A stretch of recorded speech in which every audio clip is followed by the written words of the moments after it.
Assalamu alaikum, everyone. My name is Yousif Humieda. I'm a second year medical student. And today, Yaser and I will be delving into some more practice questions with you guys. You can go ahead and introduce yourself, Yasser.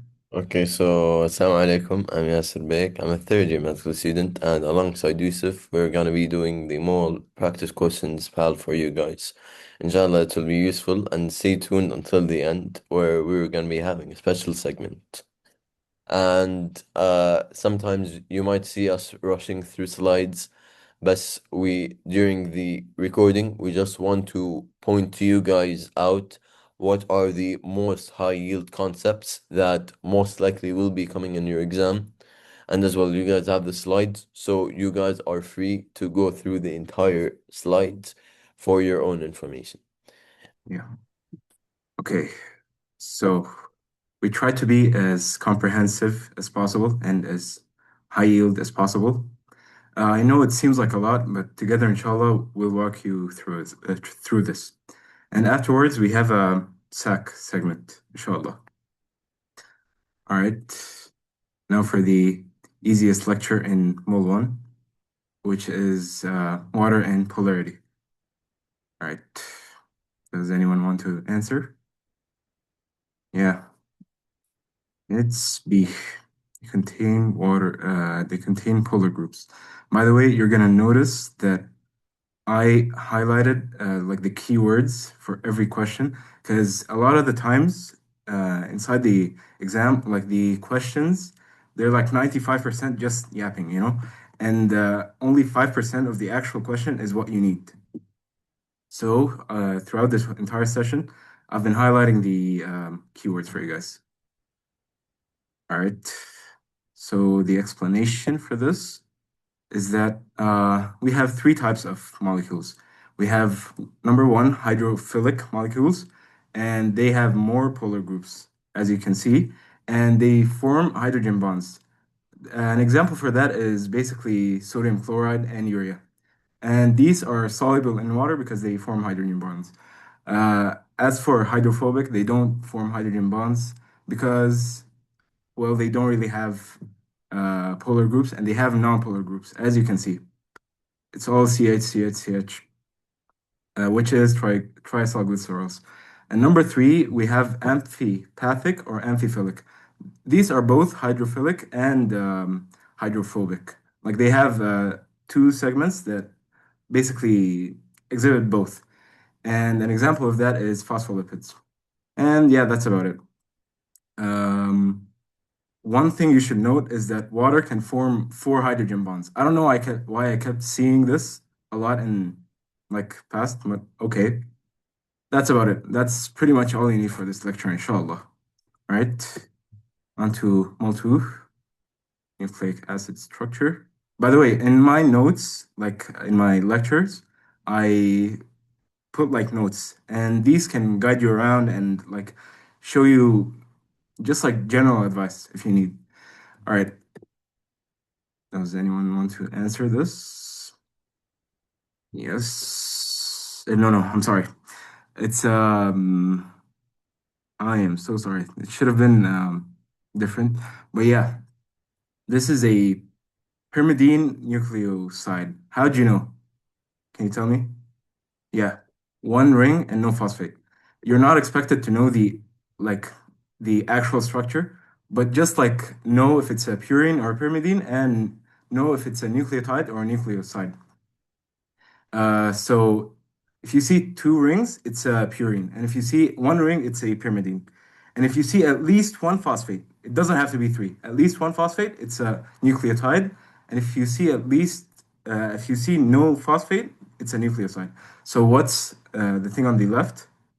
Okay, on the left, it's a pyrimidine nucleotide, as you can see, one ring and phosphate. And on the right, it's a purine because it's two rings and a nucleoside. Yeah, exactly. You guys got it. On to a really important concept. If you get a question from this lecture, it's going to be about this. All right. Is it B or A? Yes, it's A. So this is Chargaff's rule. And in order to apply Chargaff's rule, first of all, you have to make sure that it's double-stranded, okay? It couldn't be double-stranded DNA or double-stranded RNA. It's just going to be a difference of like the T or the U. So in the question, as we saw, they can give you like one of them and ask for any one of the other three, or they can give you one and then ask for the ratios, or they can give you like all of them and tell you, is this double or single-stranded? So it's double-stranded if it fulfills this rule, which states that one, the purines together, A and G, they comprise 50% of the DNA. And the pyrimidines together, T and C, they comprise 50% of the DNA. And every A binds to a T with a uh, like two hydrogen bonds, which is why every A is equal to a T. You know, if every A has to bind to a T, then they're going to be equal, of course. And the same thing for G and C. G binds to C with three hydrogen bonds. So as we said, A and G, purines together, 50%. T and C together, 50%. And A equals T and G equals C. This has to be double-stranded, okay? Double-stranded DNA or RNA if it's uracil instead of T. If it's not double-stranded, it doesn't work. All right. And by the way, you'll notice that this is a double hydrogen bond and this is a triple hydrogen bond. A consequence of that is that the like G and C is going to be harder to like break with heat than A and T because three it's greater than two. So basically, it's going to be like harder to break the bond. That's why DNA rich in G and C is going to be harder to denature basically. And that's it. Is this concept clear? Because this will most likely come in your exam. By the way, if you have any questions at any point, feel free to stop me. I don't mind. Okay? All right. On to lecture 3, DNA replication and repair. If you have any questions, by the way, you can send them in the chat or unmute. It's fine. I don't, it doesn't matter. Okay. Does anyone want to answer? Okay.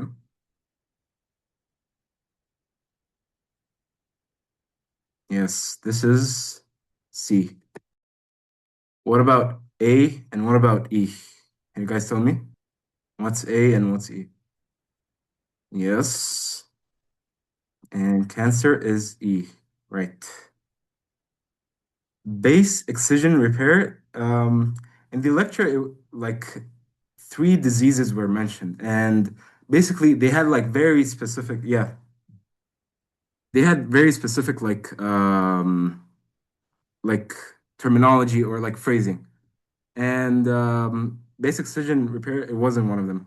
You have three diseases that you should know from this lecture, which is Lynch syndrome or hereditary non-polyposis colorectal cancer, which is a defect in mismatch repair. And as the name implies, it's going to cause colorectal cancer. And xeroderma pigmentosum, it's nucleotide excision repair. And the patients basically they can be exposed to sunlight because that will form thymidine dimers and that will cause skin cancer. As for cancer cell immortality, cancer cells have reactivation of an enzyme called telomerase. And what that enzyme does, it's gonna be like it's just gonna lengthen the telomere because normally as the cells like divide, the telomeres get shorter and they basically die at the end. But cancer cells, they have telomerase. So they can basically just divide indefinitely. So Lynch syndrome, colorectal cancer is mismatch repair, xeroderma pigmentosum, nucleotide excision repair, and cancer cell immortality is reactivation of telomerase. That's basically it for the diseases in that lecture. All right. Does anyone want to answer this? Perfect. It's C. Yeah, it's C. So I assume you guys know what nucleoside analogs are. They're like basically fake nucleotides that DNA polymerase can put inside the DNA during DNA synthesis. And if they're put inside, because they're fake, they just like stop DNA synthesis. And this has like implications for cancer cells and viruses.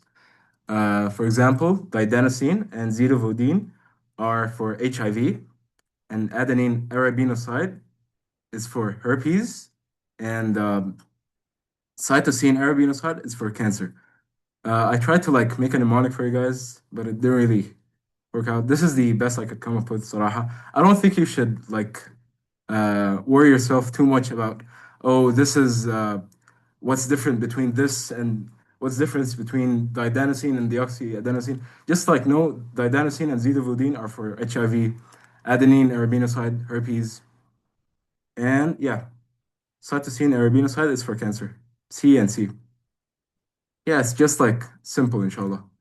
Because you guys got this in the midterm, so inshallah they won't like, yeah, you know what I mean. They won't like make it heavy on the final, inshallah. All right, we also have topoisomerase 2 inhibitors. And topoisomerase 2, as you guys know, it inhibits relieving of DNA supercoils. No, I'm sorry. Topoisomerase 2, it relieves DNA supercoils.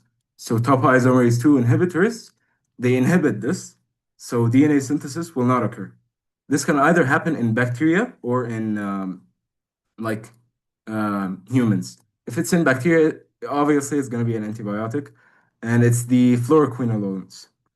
And anything that ends with fluoxetine, including ciprofloxacin, levofloxacin, and for the anti-cancer in humans, anything with poside or rubicin. So etoposide, daunorubicin. That's basically it for the drugs in this lecture. Anyone have any questions so far? Okay. As for RNA transcription, this is really important. Okay. Does anyone want to answer? Are you sure it's D? Yes, it's A actually. Why'd you pick D? I don't know. Like just curious. So basically in the exam you have to look at the entire strand. I'm sorry, it's an eyesore, I know, but you have to look at the entire strand. So the answer is A. And basically you have three types of strands. Here he gave you the DNA sequence, and he wants the RNA basically. So this, what is this? Is this the template or the coding strand? What is this? Are you sure it's the coding? Transcribed strand. Transcribed strand basically means it's the template. So the transcribed strand, in this case, it's like the strand we actually use to make the mRNA. And it's going to be anti-parallel and complementary to the mRNA that we're given.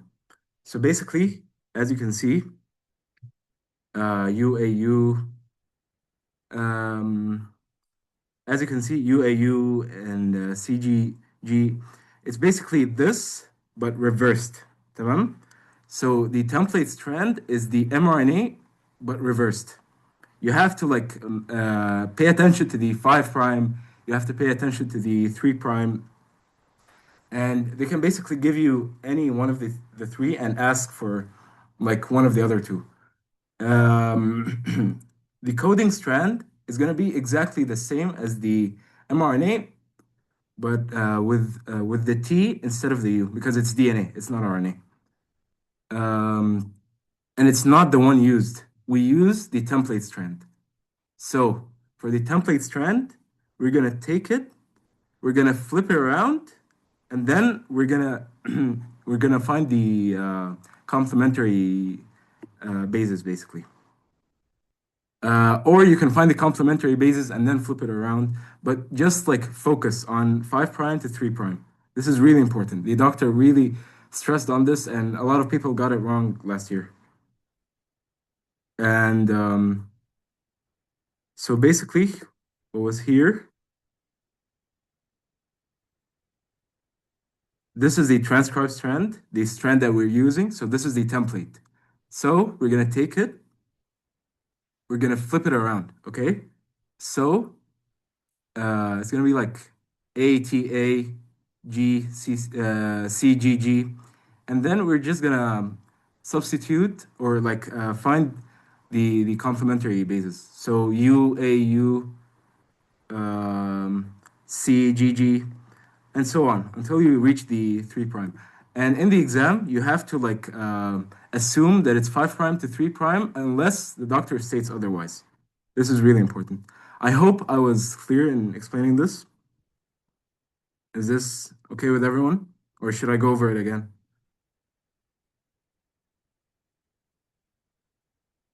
You can flip and then uh like complement, or you can complement and then flip.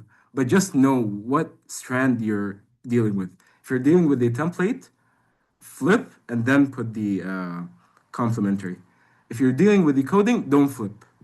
Put it as it is, but change the T to a U. Okay, step by step. Tamam. Um, so, first off, they gave you the 5 prime to 3 prime. This is the DNA. Tamam? This is the DNA, and they want the mRNA. By the way, automatically you can like exclude any option that has T in it because we want an mRNA. But that's not the point. Okay, so they gave you a 5 prime to 3 prime. You lay it out right here. Say that I laid it out like this. Tamam? And then because it's 5 prime to 3 prime and it's the template strand, we flip it. We flip it, it's gonna be like A T A G C C. I'm sorry, I didn't really put the steps for this, uh, but I'm gonna try to walk you through it. We have the template strand, as I said, and then we flip it around, and then we just like for every A you put a U, for every T you put an A, for every G you put a C, for every C you put a G. Okay, so we flip this around. Say we flip this around.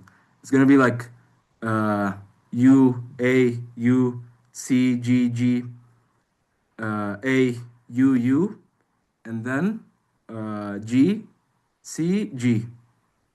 Okay, and that's our mRNA.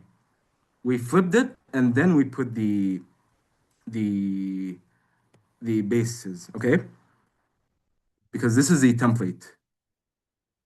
Did you get it? Or I'm really sorry if that wasn't really cohesive, but alhamdulillah, I got it. Just remember template versus coding. Tamam? All right. This is really important, by the way. All right. Does anyone want to solve this? Any answers? Yes, it's B.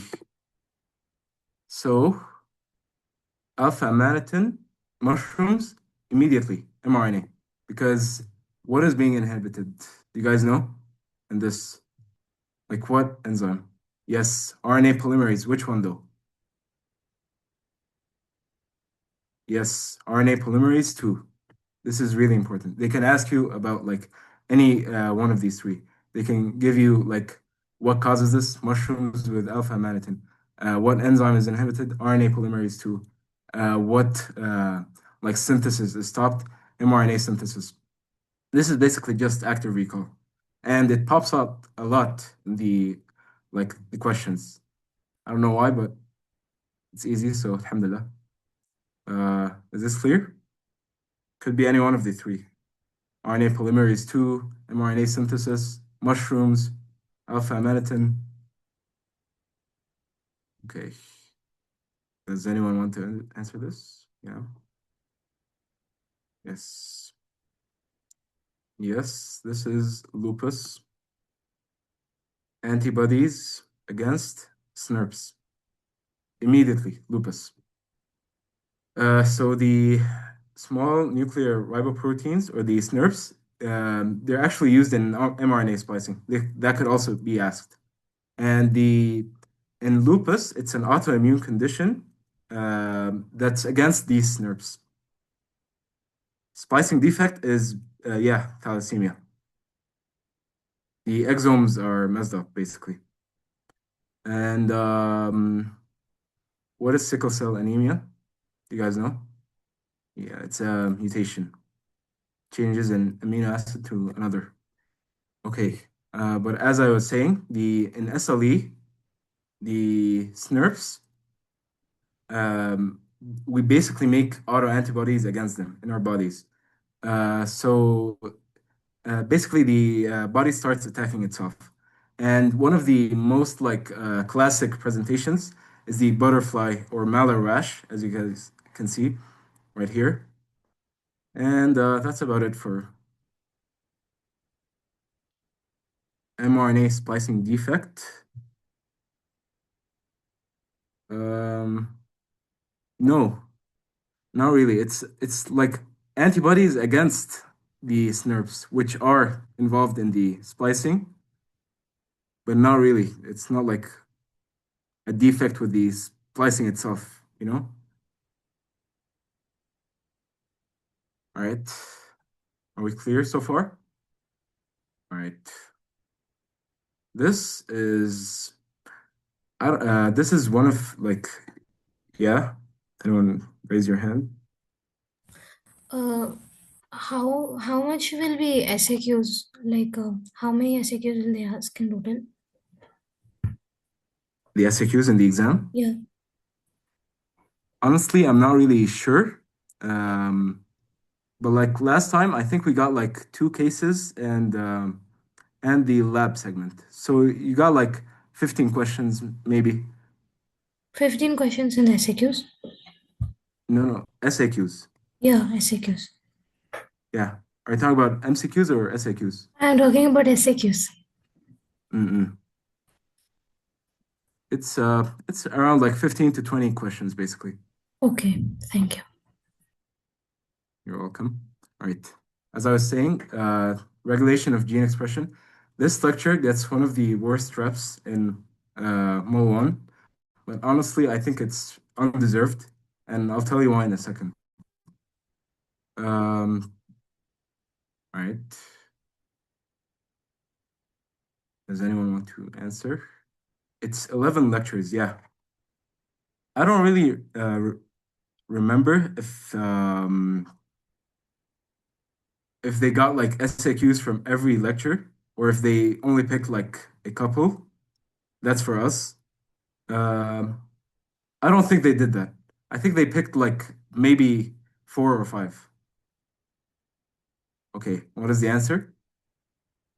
Yeah, microarray B. And what about C? What is C for? What is northern blot for? Anyone know? Northern blot is for RNA, and western blot is for proteins.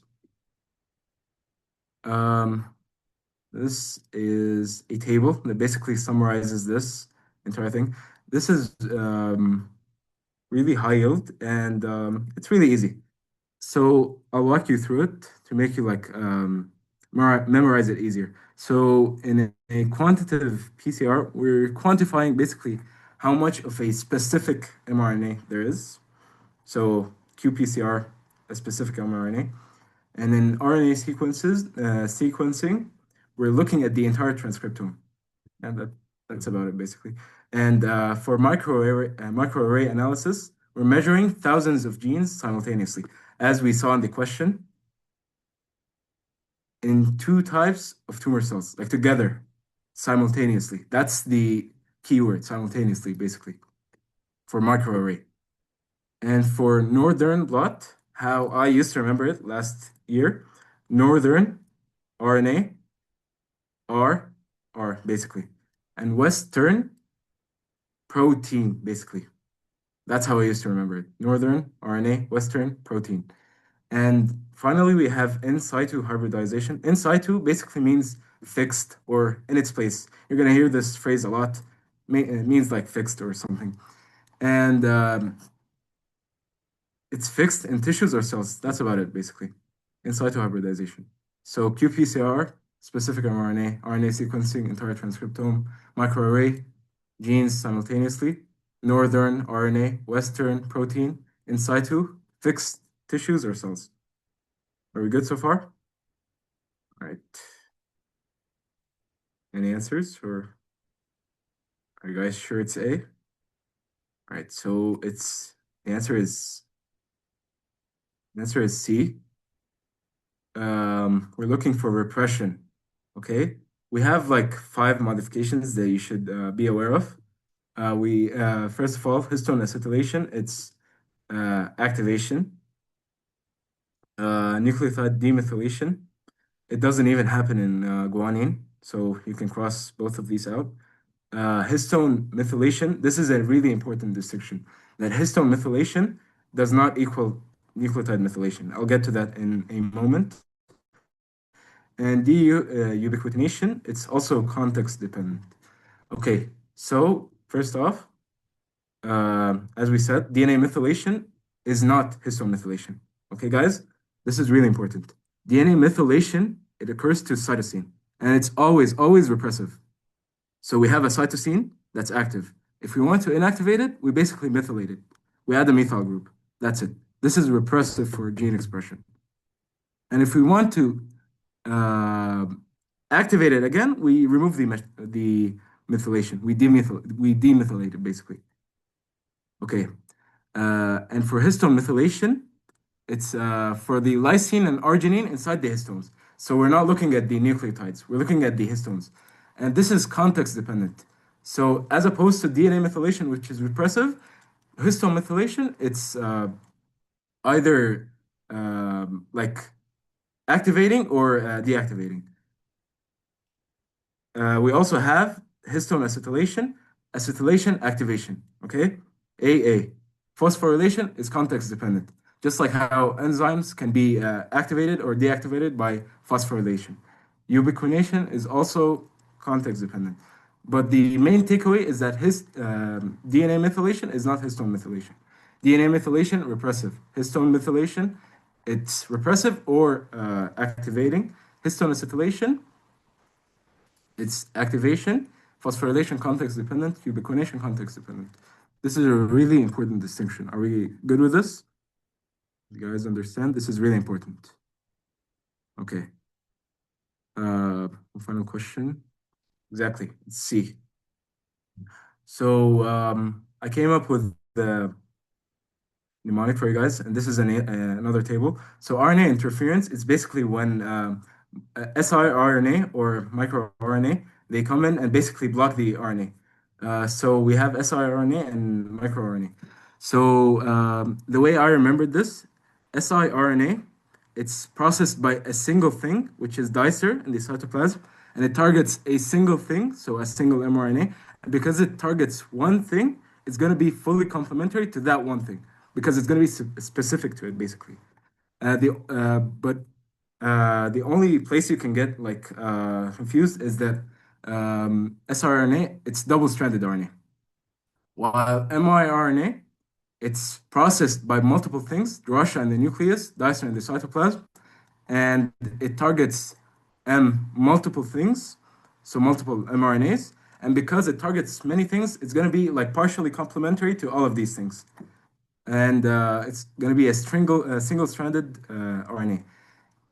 And it binds to an Argonaute protein. This is also important.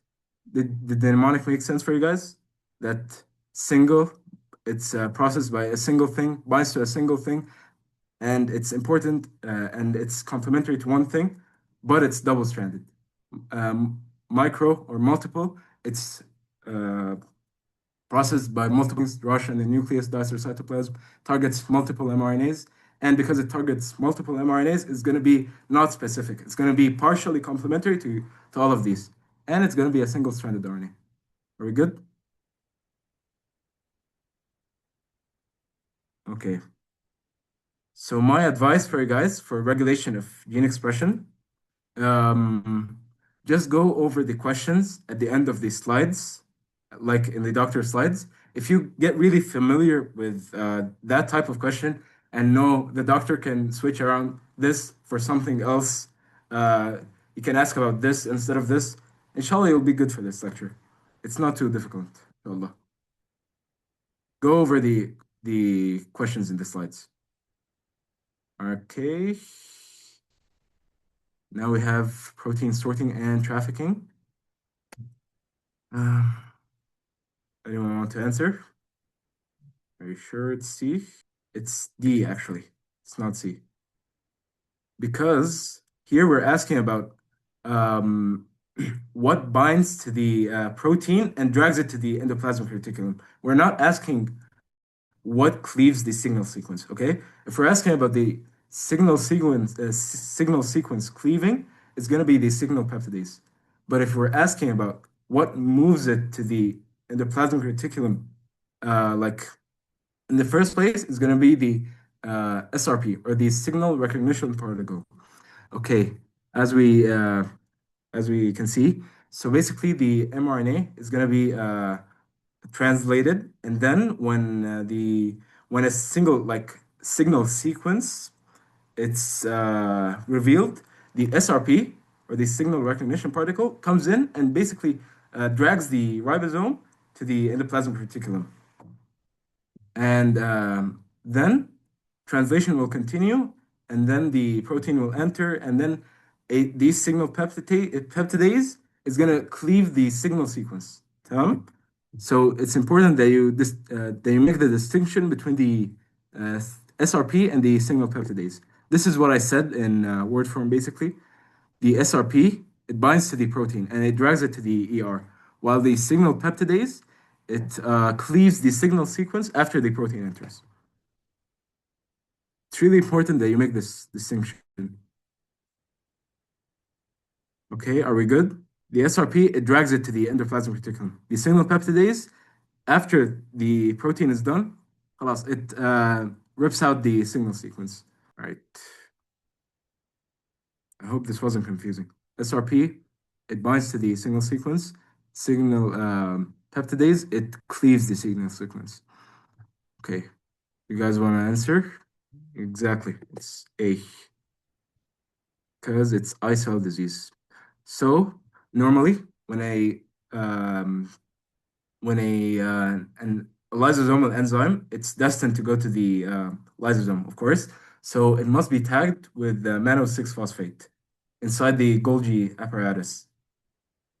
No, I'm sorry. This is wrong. Inside the Golgi apparatus, and this is by N-acetylglucosamine phosphotransferase. And a defective N-acetylglucosamine will lead to eye cell disease or mucolipidosis type 2. Okay, so in the lysosomes, the enzymes won't be there, and in the serum, the enzymes will be there, and it has like specific manifestations. Are we clear? I'll edit this, uh, and I'll tell the host, inshallah. Okay. That's about it for pre-midterm for me. I'll come back for post-midterm in a bit. So now we're gonna be going over the protein synthesis lecture. Can anyone answer this question? Correct, it is C. Because here, sickle cell anemia, and I'll be talking about this even further, is that it's a missense where you are basically replacing one amino acid with another amino acid. Type, why is it not A? Simply speaking, because silent mutation, they do the exact same amino acid. Nonsense, you are basically replacing this amino acid into a stop codon. What are the important codons you need to know? I'll let you know. طيب. Yes, it is C. It is the P site, and I think like something that can help you. Peptidyl tRNA, P sites. P and P. Okay. So, what are the most important codons that you need to remember? They are four. AUG. What does AUG, or what is AUG? Start codon. But is that start codon also an amino acid? Yes, it is. It is also, it's known as methionine. And there are three subcodons that you guys should remember. Hold on. UGA, hold on. UGA, UAG, and UAA. And something very nice to memorize them by. You you go away, you are gone, and you are away. Okay, is that good? Tamam.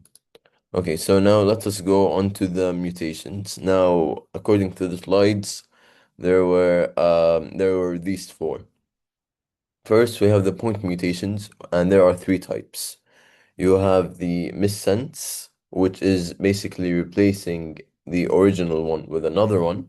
Silent mutation, where even if you replace one nucleotide, it's not gonna affect. And the nonsense, which basically means you are stopping it, or you're replacing the codon with a subcodon. Basically, you can think of stop this nonsense. Now, frame shift mutation is basically either an addition or a deletion of one or two nucleotides. And for example, here we see that we just added one, and now the entire thing has shifted. Same as if we delete one or two. Now, trinucleotide repeat expansion is basically when you have one amino acid, no, when you have one codon, and this codon is gonna get expanded and repeated a lot of times, much more than it should have. An example of that is Huntington disease, and I'll be coming to that later on in this practice question. Finally, we have a deletion mutation, in which in this case, it's not one or two being deleted, it's basically one entire amino acid.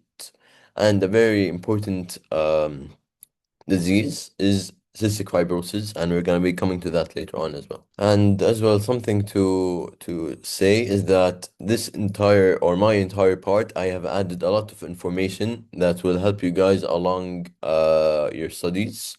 So, for example, this slide, what is very important, 28 sRNA is responsible for the peptide bond in eukaryotes. And of course, there is a lot of steps and things that you need to go over. Okay, so now let us go over the translational modifications. Phosphorylation is serine, threonine, and tyrosine. Glycosylation. How many types of glycosylation are there? Two, correct. We have the O-glycosylation, which is at the Golgi, and we also have the N-glycosylation, which is at the endoplasmic reticulum.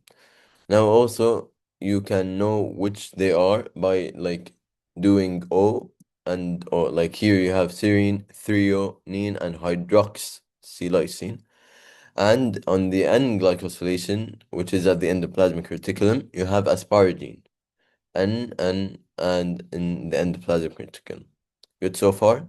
No. So now let us go over some more translation modifications. Basically hydroxylation, and we're going to be coming to that later on, where we have proline and lysine. You're basically just adding a hydroxyl group. Trimming. So you know how some people they trim their beard just to get activated. This is basically what it means. Some proteins they require trimming in order to get activated. So they get synthesized as an inactive form, then they get trimmed in order to get activated. Are we good with the post or with the translational modifications? Tamam. Finally, for the last question for this lecture, anticodon. Okay. Does anyone have an answer? Correct. It is D. طيب why not C? Because whenever methionine acts as a start codon, it also acts as the for the amino acid. It synthesizes Correct. the amino acid. You're correct. So, rules in protein synthesis as well. If the direction says 5 to 3 prime, it would be in that same order. If the direction says 3 to 5, the correct option would be in the opposite order. Like, for example, here, what would this be? This would be in that same order, but you are replacing A with U, U with A, and C with G.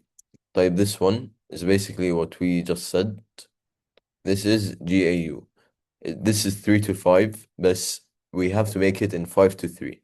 So 5 to 3, you would be flipping this entire thing. So it's gonna be 5 prime C U A and then 3 prime. So when we translate it, it's gonna be GAU. And also something else is that always divide the total number of the base pairs, except for those in an intron, by 3 in order to find out the entire amount of amino acids. And the stop codon does not give a protein, while the start codon, methionine, is a protein. Are we good with this lecture? And I'm sorry for not explaining properly or rushing through the slides. It's because that this is purely based off of the practice question ability. So I've added a lot of slides in order for you to have an easier time and everything, inshallah. So now let us go to the next lecture. The correct. طيب, which of these amino acids can form an internal sulfide? Cysteine, correct. D, correct. So, just to sum it up, all amino acids are deuterion at physiologic pH. What does deuterion mean? It is both acidic and basic. So all amino acids have at least one asymmetric carbon atom and exist as two stereoisomers. Is there an exception? Glycine is the exception. And as well, only L form exists in proteins because that's what the body has. So, unfortunately, you sadly do have to remember the three-letter abbreviations. As in the question that I showed you, they could be giving it in that order without actually giving you guys the full name. So, unfortunately, there's no way around this. So, there are there is a total of 10 essential amino acids. And you can summarize them as PVT, Tim, and Hall. P stands for phenylalanine, V for valine, T for threonine, another T for tryptophan, I for isoleucine, M is for methionine, H is for histidine, A is for arginine, and finally two L's for leucine and lysine. So what is a secondary amino acid? It's proline. Branch amino acids, you have three: valine, leucine, and isoleucine. Aromatic amino acids, you also have three. They are phenylalanine, tryptophan, and tyrosine. Sulfur-containing amino acids, they are methionine and cysteine. Phosphorylation of amino acids, it's serine, threonine, and tyrosine. Glycosylation, asparagine, serine, and threonine. So classification of amino acids, there are four classifications: nonpolar, uncharged, an acidic side chain, and a basic side chain. And the nonpolar amino acids are hydrophobic. So which of the four is this? These are the uncharged ones. What about these? The nonpolar ones. What about these? Correct. Acidic acid. Okay. Finally, what about these? Basic. Correct. So now we are done with the amino acid lecture. Let us go to the titration curve. So who can answer or what the answer? D. Correct. And why is that? Iso means same or neutral, electric charge. So it is D. What about this? B, it's correct. It is B. And the most important or one of the most important things of this lecture, histidine is the best protein that can be used as a buffer.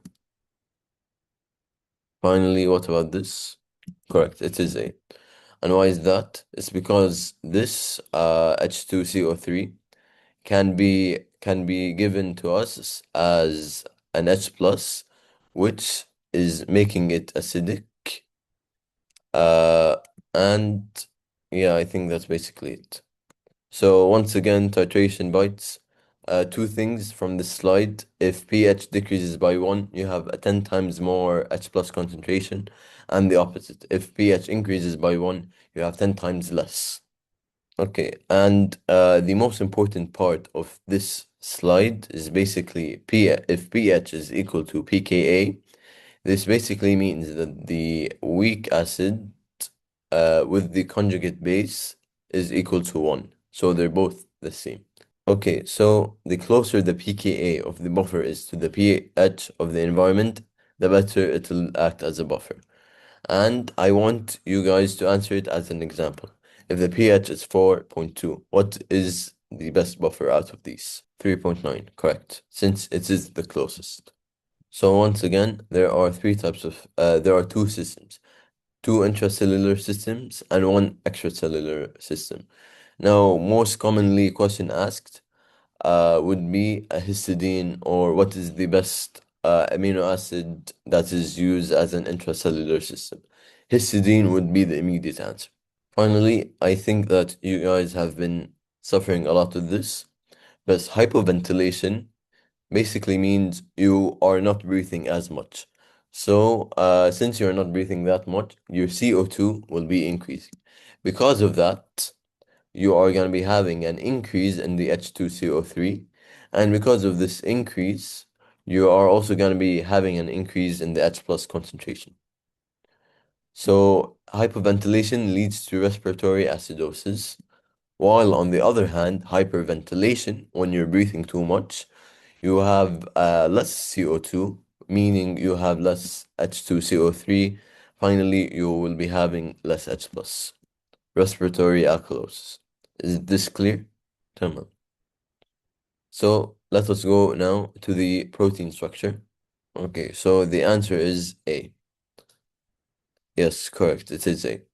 Because disulfide, as you'll see later on, it is very important in the tertiary structure, alongside the hydrophobic. Yes, I do know that this lecture has the most questions. But that is also because that you have the most important point, which are the four different types of structures of the protein, as well as the collagen triple helix, and alongside the essential amino acids. But I've put them with the amino acids. So what's the answer to this? The answer is B. And why is B? It's because that glycine, they can disrupt the alpha helices at the secondary part, but for the collagen, which is in your skin, you are going to be needing glycine, since it's a very important part of the collagen triple helix. What about this question? B, it is correct. Because in the secondary form, you're going to be having the alpha sheets and the alpha helixes and the beta pleated sheets. Sounds good? Tamam. So once again, just to summarize, the primary structure is the amino acids themselves. The secondary one is the beta pleated sheets and the alpha helix. The tertiary is combining both of them together, or three-dimensional folding of this protein due to the side chain interactions. There are two important interactions, which is the disulfide bond and the hydrophobic interactions.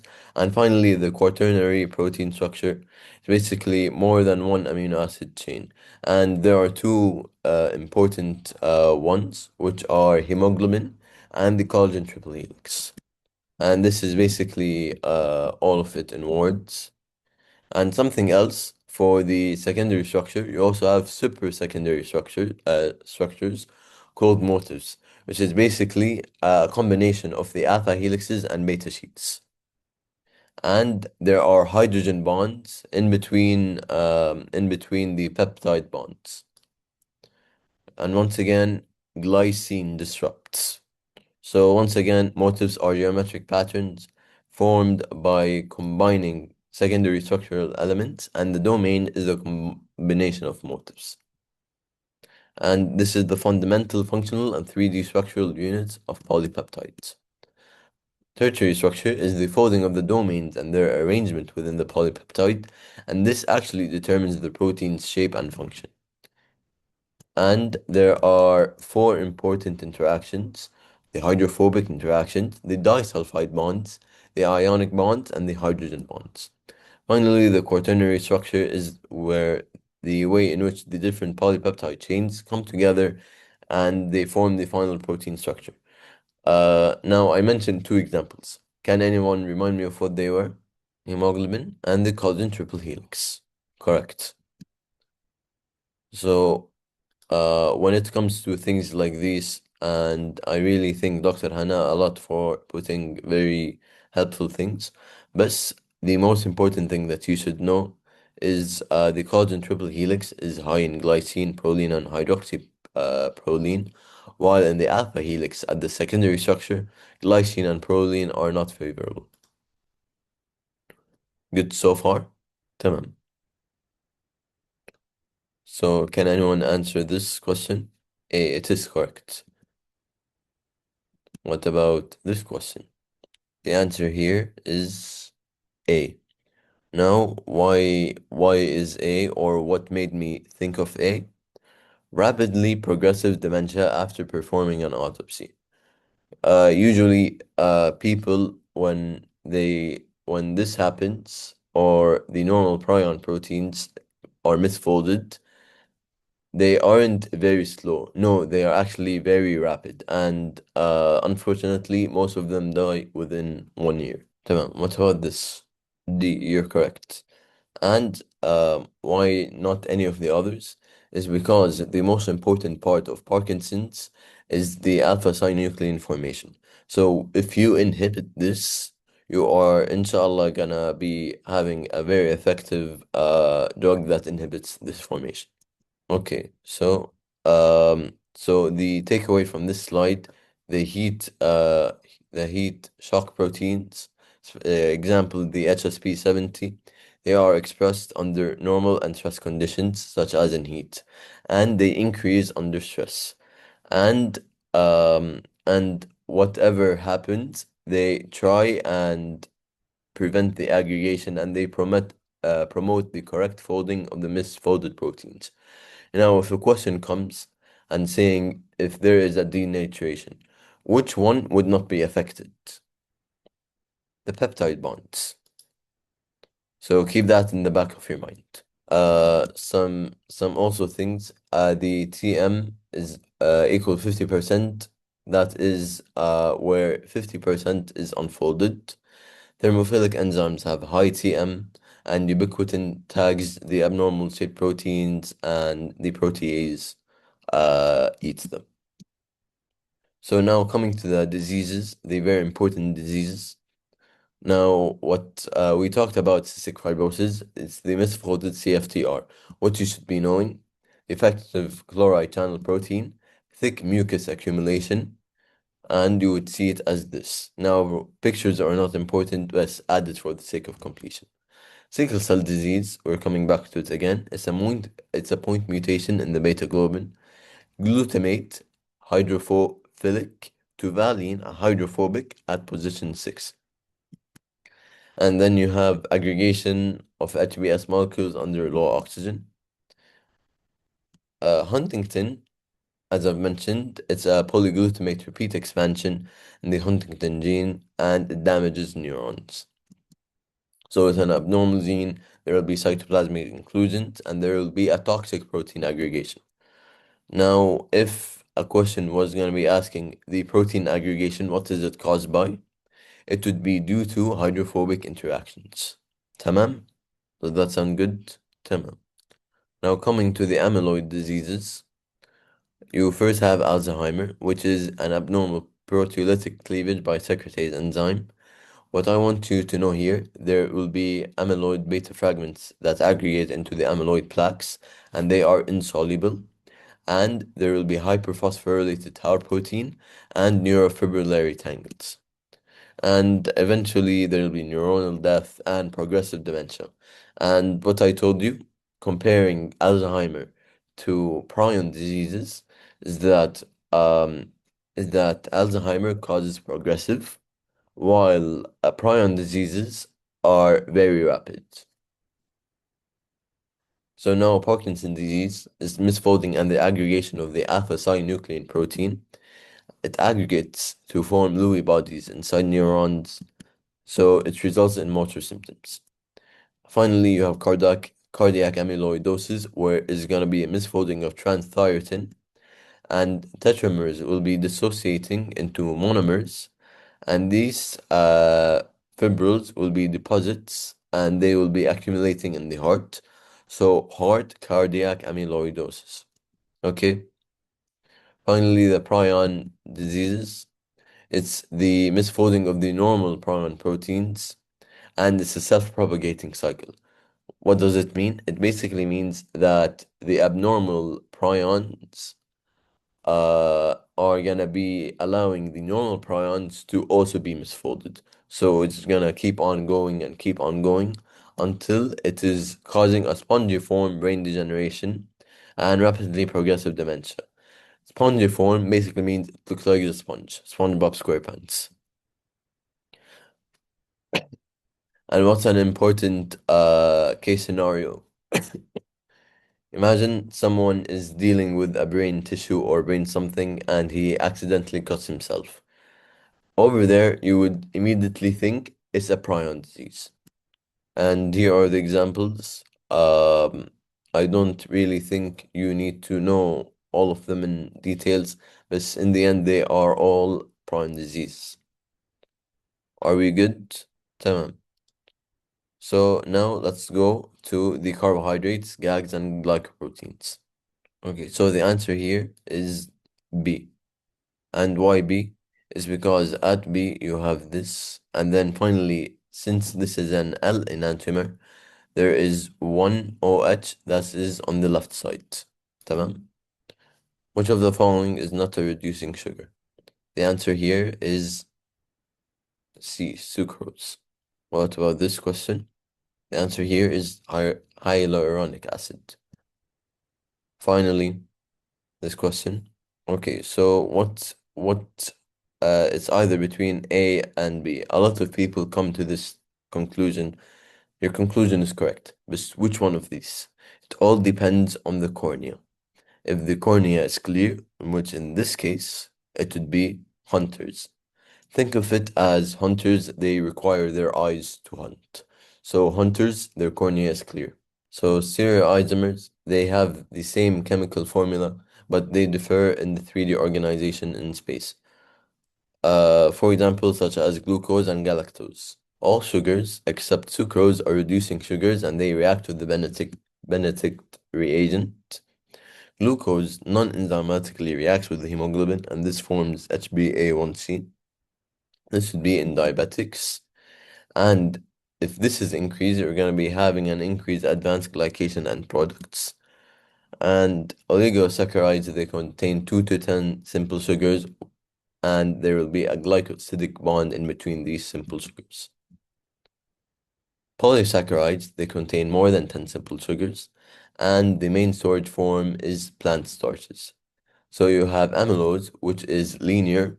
You have a bond at 1,4 alpha 1,4 bond, and amylopectin, which is a branch glucose at alpha 1,4 and alpha 1,6. And finally, animal-derived glycogen is branched with alpha 1,4 and alpha 1,6 bonds. Now, why am I rushing through all of this? Everything that I actually highlight, I have been seeing a lot of emphasis on in practice questions and in those questions. Finally, GAGs or glycosaminoglycans, they are negatively charged, so they are viscous and less compressible. So this is why we need them in things such as synovial joints.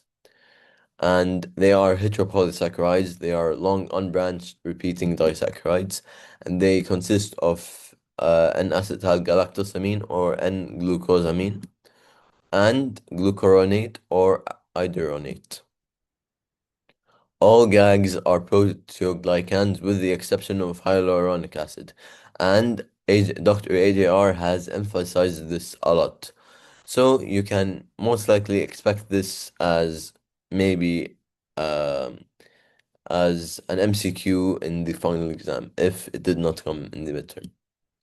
And it consists of glucuronic acid and N-acetylglucosamine, and it's most importantly found in vitreous humor and synovial fluid. Chondroitin sulfate is the most abundant GAG and is most commonly found in cartilage. Dermatan sulfate has an acidic sugar position. Keratan sulfate is more commonly seen in the cornea, and it is the only GAG that has a galactose occupation in the acidic sugar position. And this is very important. Heparan sulfate contains higher acylated glucosamine than heparin, and this is found in the basement protein.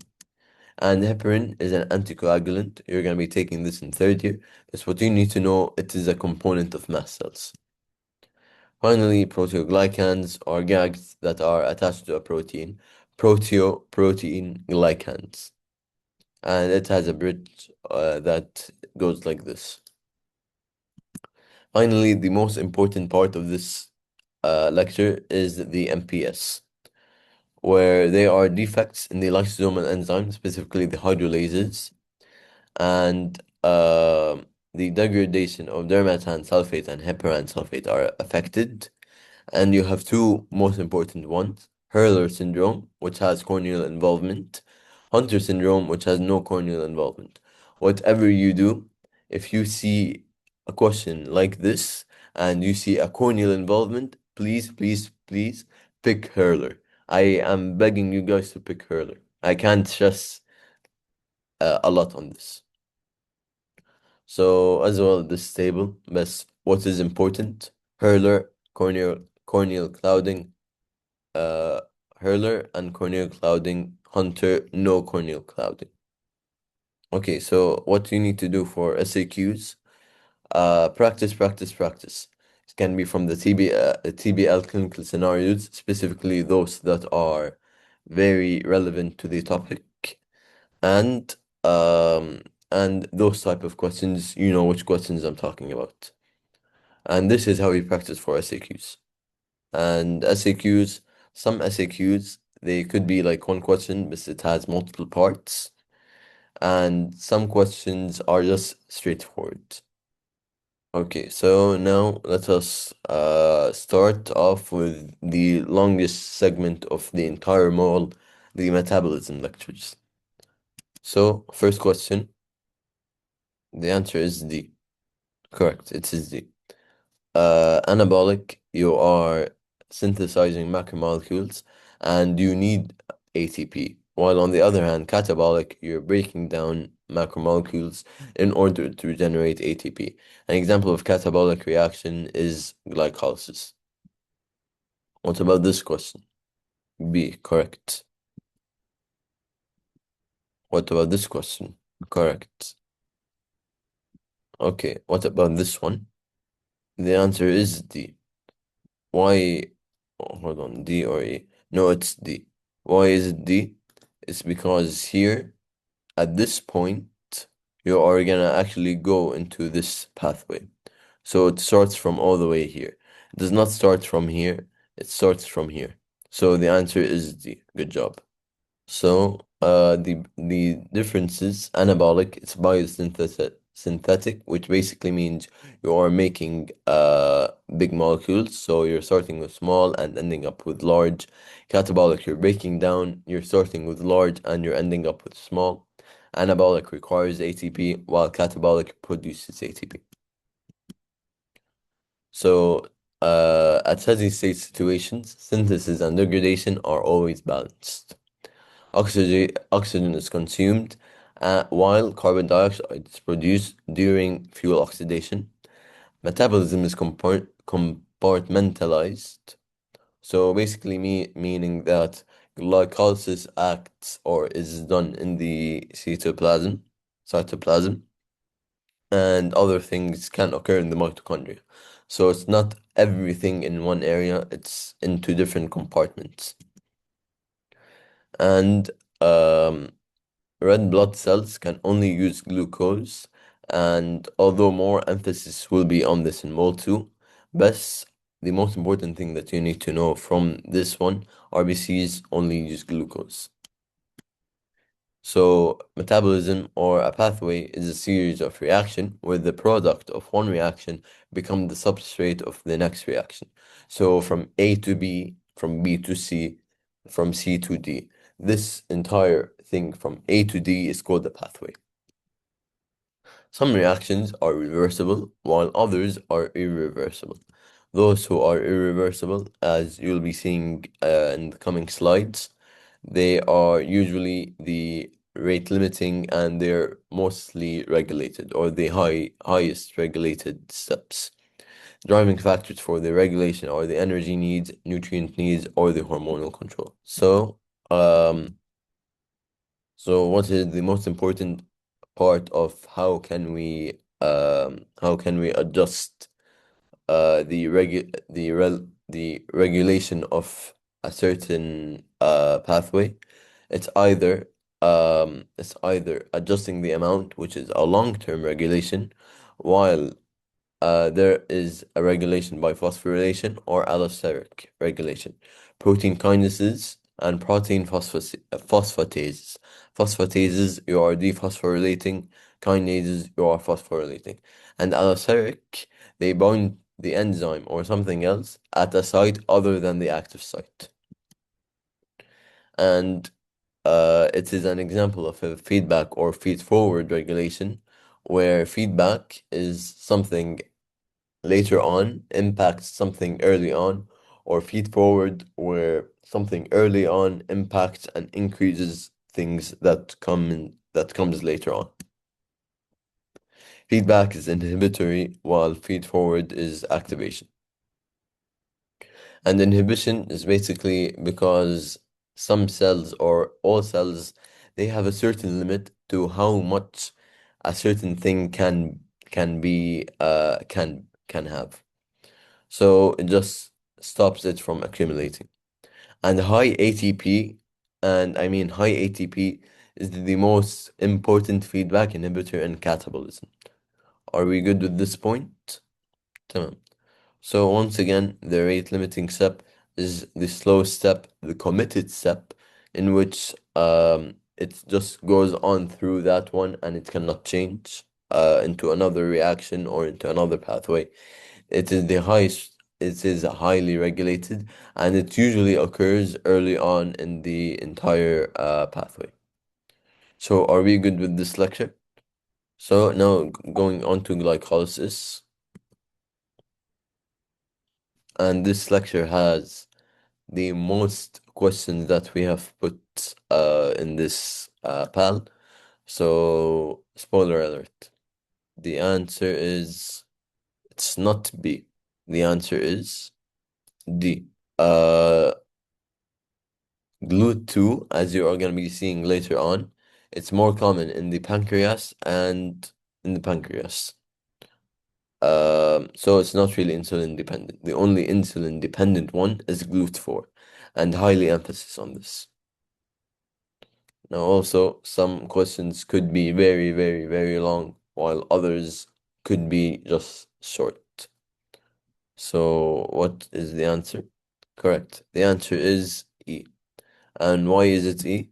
Is because that AMP, first number one, AMP is an activator rather than ATP, which is an inhibitor. And fructose 6 bisphosphate, exactly. So what about this? B, correct. And once again, PFK1 is the most highly upregulated or the most the most one that gets played around with and gets increased or decreased. What about this? It is not A, or in some sense, يعني, and in some sense it is A, but however, the more correct option would be C, because NAD is a very important part um, of glycolysis.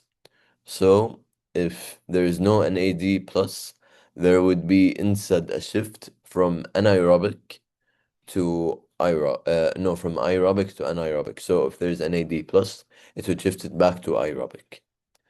Oxygen, like, not really, because he is exercising. He has enough oxygen.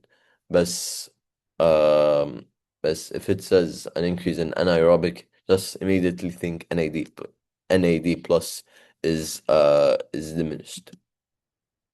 What about this? B, it's correct. And two important things: substrate level phosphorylation. There are two most important substances that has the ability to generate a lot of ATP, which is 1,3-bisphosphoglycerate and PEP. What about this question? Analyze, correct. What about this? Are you sure? The answer here is actually C. Why is that? Because pyruvate kinase is very important, and once that happens, you're gonna be having a loss of sodium, the NAK-ATPase activity. This leads to hemolysis. And something to note about this hemolysis, if they do ask, this does not have Heinz bodies. Sounds good? And what are Heinz bodies? Yousif will be asking or doing that later on. What about this? Yeah. We have increased to 3 BPG, right? When there is Y- pyruvate deficiency. Are you sure? Yes, it's in our lecture. Pyruvate kinase deficiency increased to 3 ppg, decreases hemoglobin oxygen affinity. It increases to 3 PVG. Yes, Okay, then I guess this could be an appealable question. But that's for later on. But I think the most important concept of this would be the loss of the NAK-ATPase activity. But you guys can appeal it as well. okay.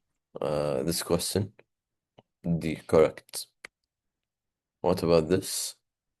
No, it's not. Why is it not B? Because here you want to avoid anaerobic glycolysis. So by avoiding anaerobic glycolysis, you're basically just going into the aerobic glycolysis, in which the aerobic glycolysis is going to be producing the acetyl-CoA. If it was anaerobic, it would be lactic acid. Now, I do get why you guys chose B, but once again, the wording of the question and what they're asking in the question is very important. It says here, avoiding anaerobic glycolysis. So basically means we are doing aerobic glycolysis. Does that sound good? Tamam. What about this? The answer here would be D. And phosphorylation does not happen to glucokinase. It does happen in PFK2 and it does happen in pyruvate kinase. While everything else does not have the ability to get phosphorylated. Does that sound good? Tamam. So once again, glycolysis, you're beginning with glucose and you're ending with pyruvate, which synthesizes ATP. ATP is always continuously used and regenerated, and glucose enters the cell via five things. Yeah, تقريبا five things.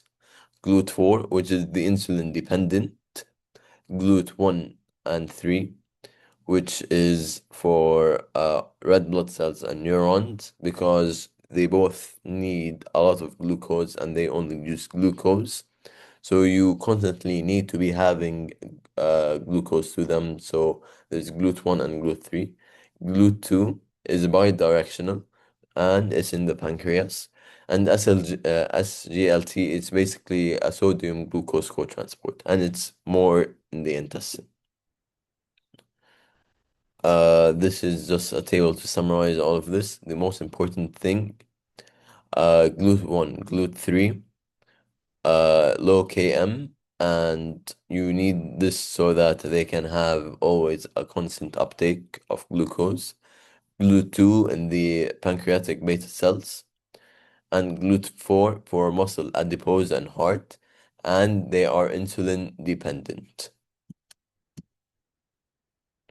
So, glycolysis is cytoplasmic, and pyruvate is the end product.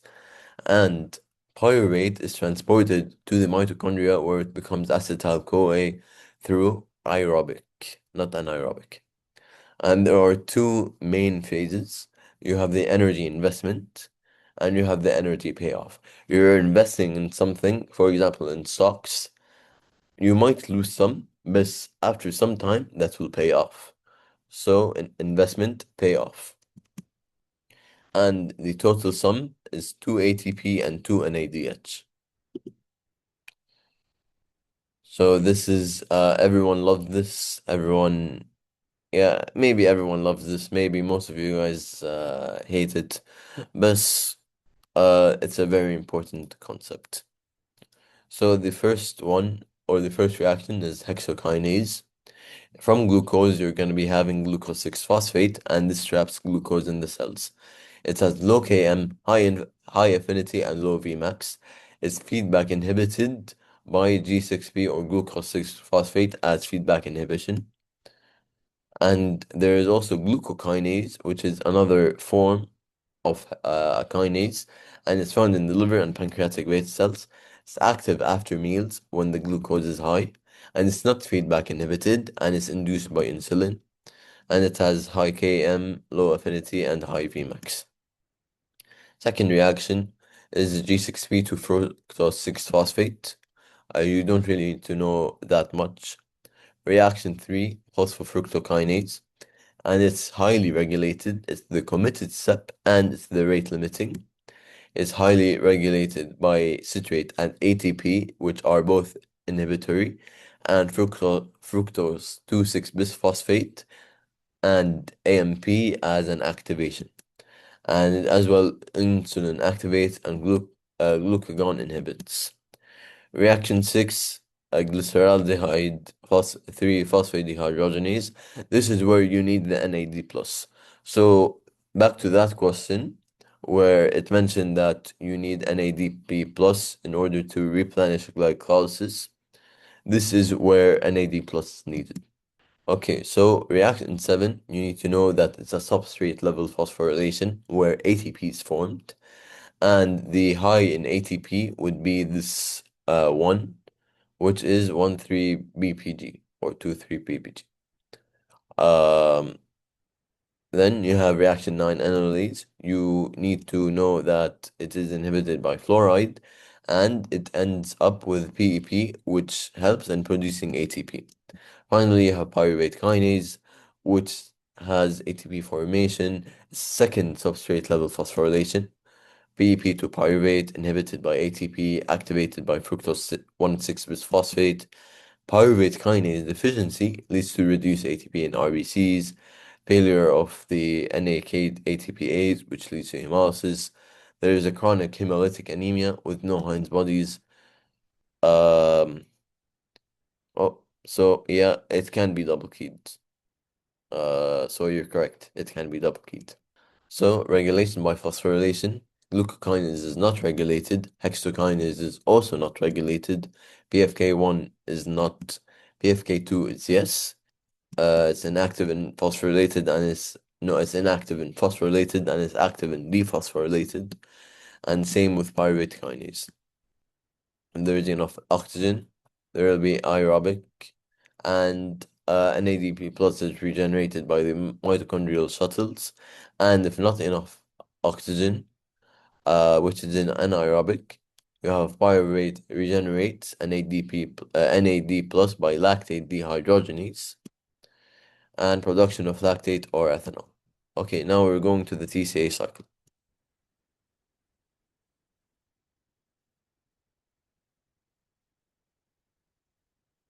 The answer here is A.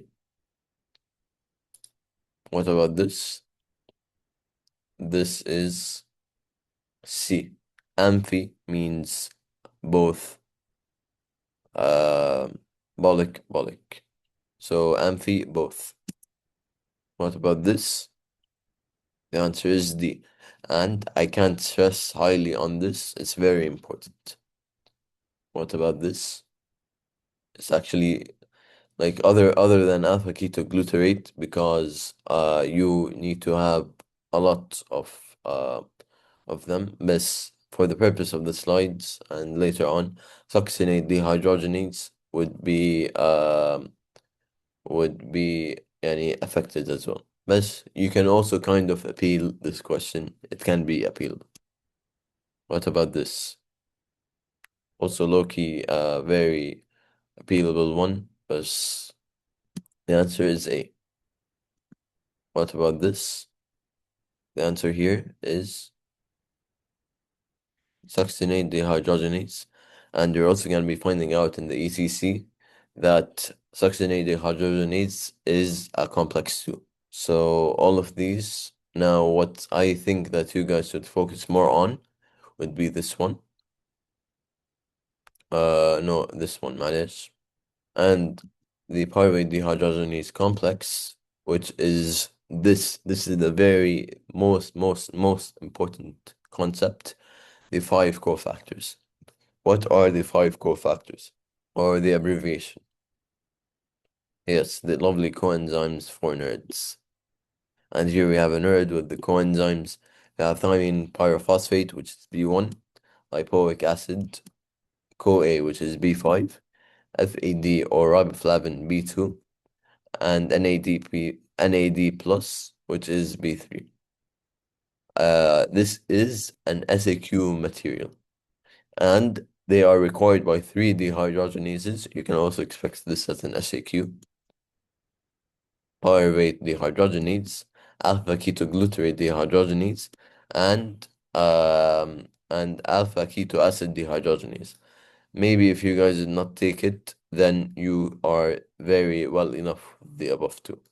So now arsenic completely inhibits the pyruvate dehydrogenase complex, and this causes symptoms such as garlic breath. Keep this in the back of your mind.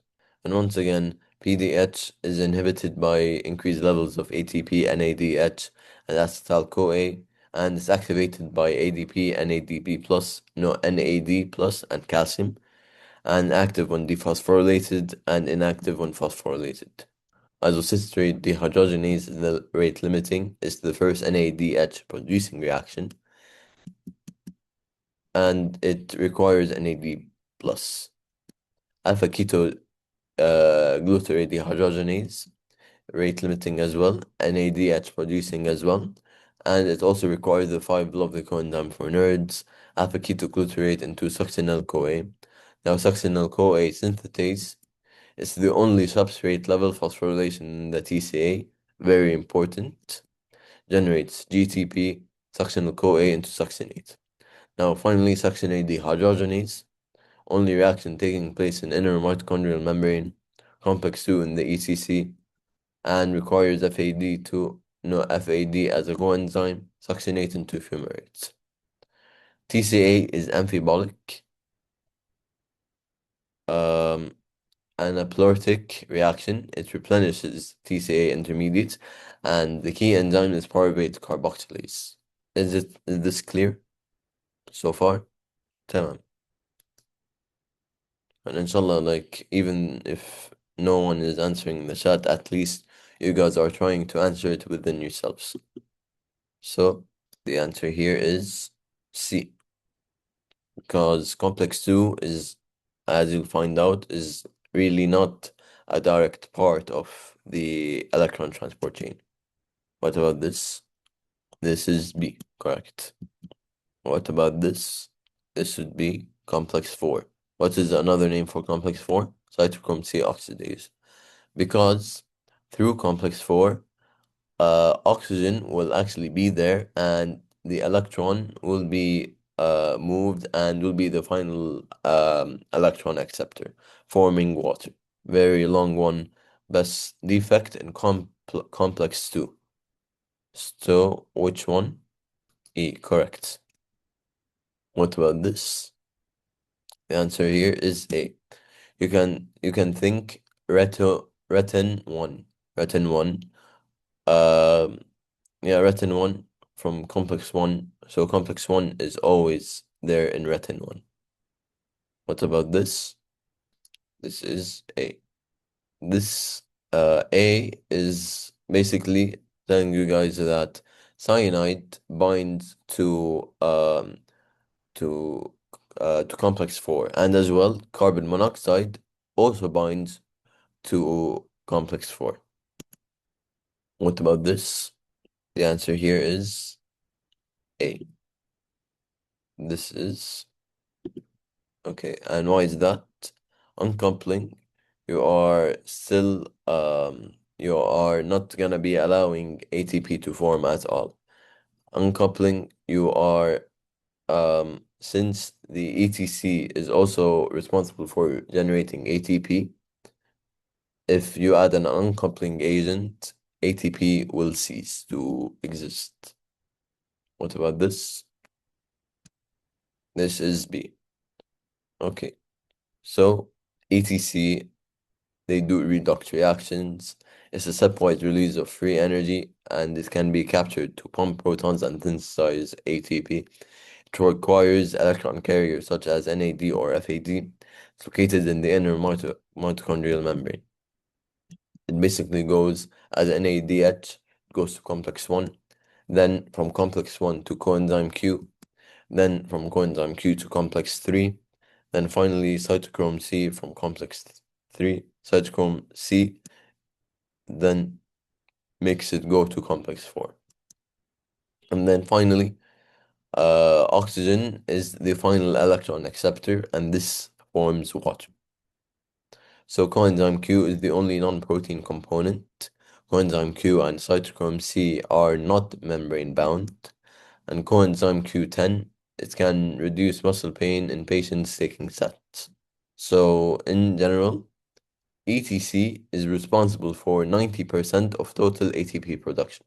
So this is why that question does mention ATP synthesis ceases, is because that the ATC actually does 90%. So that's the link. Complex 2, which is succinate dehydrogenase, oxidizes succinate to fumarate, and this transfers electrons from FADH2 to coenzyme Q. However, no energy is released. So really it is an indirect component of the ATC. So basically if there is complex 1, if there's a defect in complex 1, it will block oxygen consumption when pyruvate or malate is used, but not succinate. And FADH2 bypasses complex 1, and it pumps protons on complex 3 and 4. Okay, now this is also important. Retinone blocks complex 1, cyanide to complex 4, carbon monoxide complex 4, oligomycin ATP synthase, which is oligomycin is an antibiotic. Cyanide irreversibly binds to complex 4. This leads to reduced production of ATP, and this forces anaerobic glycolysis, leading to lactic acidosis. And uncouplers disrupt the link between electron transport and ATP synthesis. This decreases the proton gradient. This also does an increased oxidation of NADH. This increases oxygen consumption. This decreases ATP production. And this releases energy as heat. And the most important uncoupler would be the brown adipose tissue, which contains uncoupling protein 1. This is in newborns. And I am done with my post-mid part. Now Yousif will be taking over. And do you guys have any questions so far? Yeah? I want to ask that for this final, we have these metabolism chapters for SAQ. So no, it means that no MCQ will come from these, No, MCQs will still come from these. despite they weren't written for MCQ in the blueprint. They were only written for SAQ. No, they are also SAQ. No, they are both MCQ and SAQ.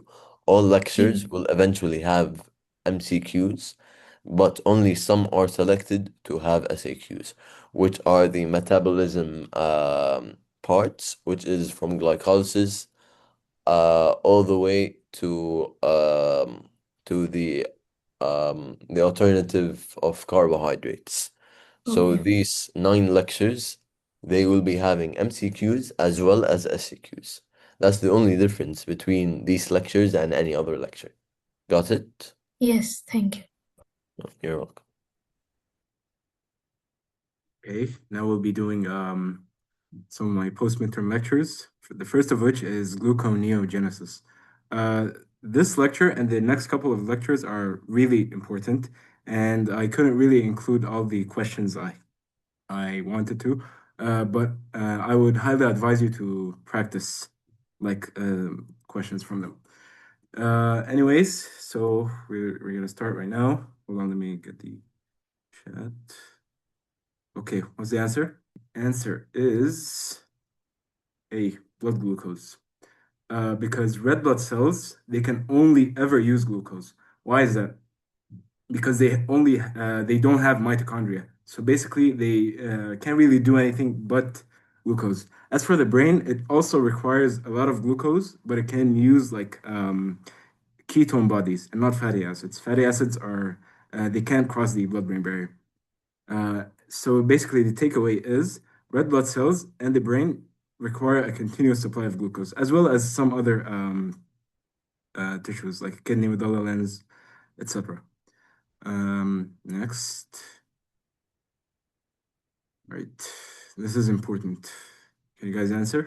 Any answers? So the answer is E, because if you notice, A, pyruvate kinase is just glycolysis. Phosphofructokinase, also glycolysis. Hexokinase is also glycolysis.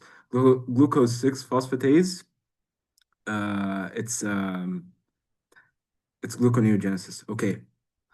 But 3 phosphoglycerate kinase is the only one that does like a reversible step in glycolysis. So it can also be used for gluconeogenesis. And this slide just basically tells you that phosphoenol pyruvate in glycolysis is converted by pyruvate kinase to pyruvate.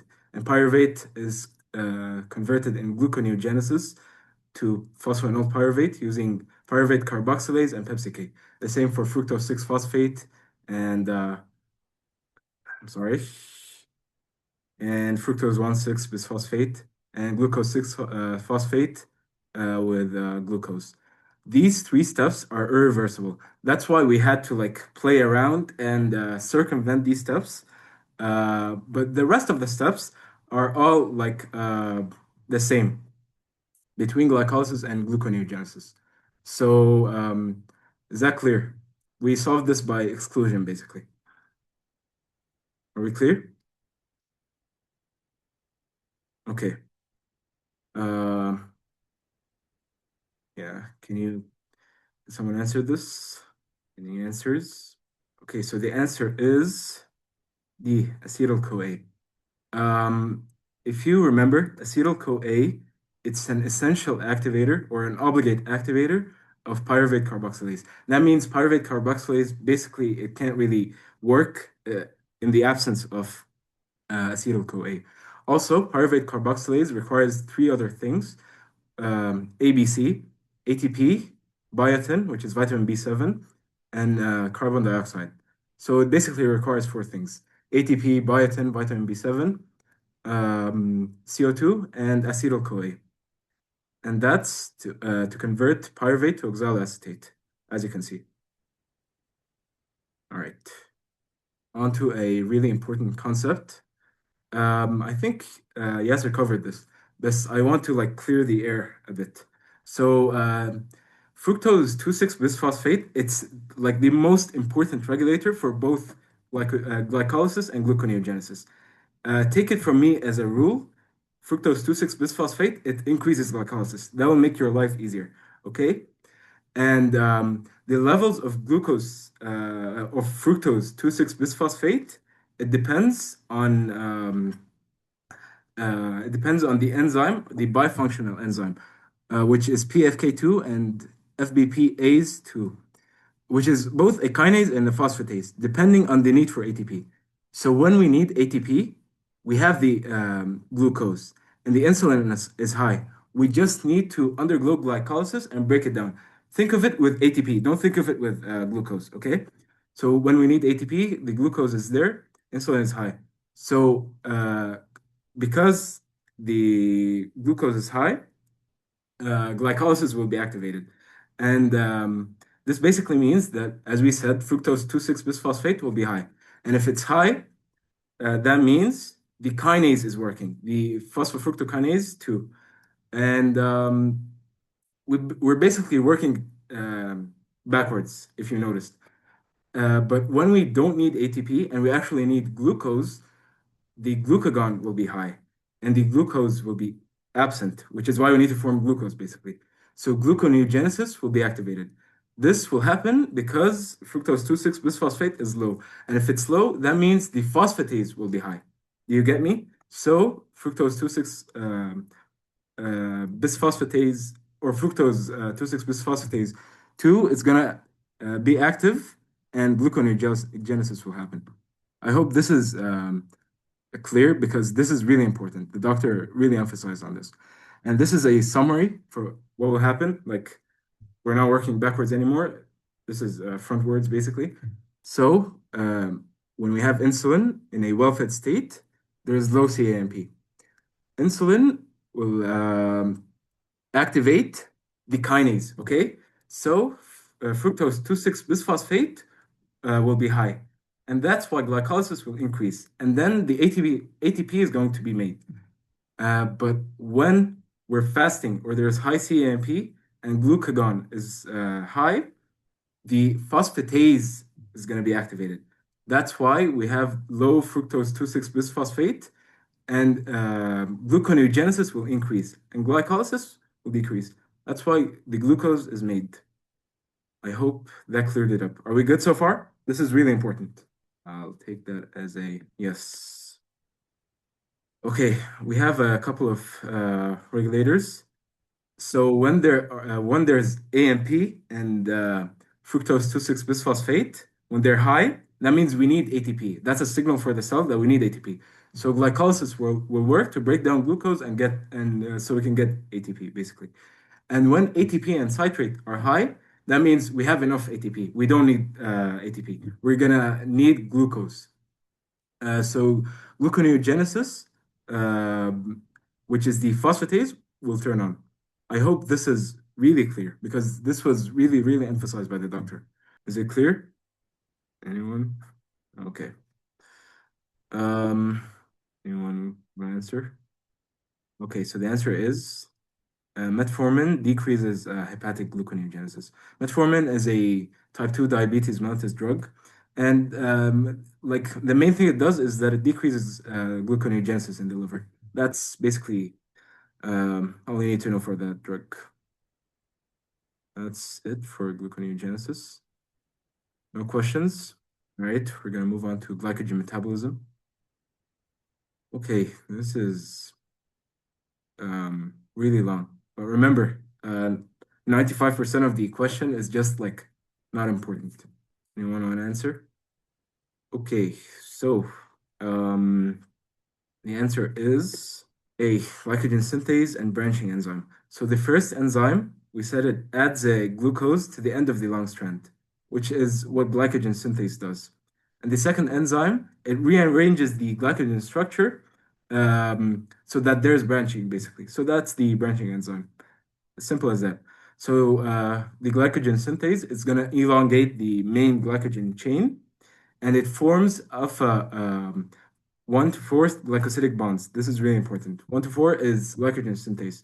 And this is the rate limiting enzyme of glycogen synthesis. As for the branching enzyme, from the name, it creates branches in glycogen. So it's going to cut a short chain from the strand and then reattach it by an alpha 1 to 6 glycosidic bond. What's important is glycogen synthase elongates alpha 1 to 4. Branching enzyme branches alpha 1 to 6. Okay. And this is basically what I said in the picture. There's nothing really else to add. Okay, this is important as well. Anyone want to answer? Okay, so the answer is muscle lacks glucose 6 phosphatase. So glucose 6 phosphatase, um, it's an enzyme that basically converts glucose 6 phosphate to glucose. So glucose 6 phosphate with the phosphate, it's trapped inside the cell, okay? But the glucose, it's not trapped. It can be released to the systemic circulation. So glucose 6 phosphatase is present in the liver. That's why the liver is generous. It can give like its glycogen stores to other organs, while in skeletal muscle, glucose 6 phosphatase is absent. So skeletal muscle glyc glycogen it can't contribute to the blood glucose. This is important. Important distinction. I hope that's clear. Okay. This is important, by the way. Any answers? Okay, so the answer is C, failure to activate glycogen phosphorylase. So the giveaways are myoglobinuria and fatigue, basically. Myoglobinuria or burgundy colored urine, it's highly indicative of what disease? You guys know? It's indicative of McArdle disease. Okay, I'm gonna show you in a bit. Just another question. Okay, so answers. The answer is B. Hold on. Yeah, B. Uh, liver alpha glucosidase. This is Pompe disease because there's cardiomegaly and heart failure. That's the basic giveaway for this. What about A and E? E is E is uh, E is Anderson disease, and A is not a it's not a disease because in myocardial disease, the enzyme that's deficient is muscle glycogen phosphorylase, not liver. This is an important distinction to make.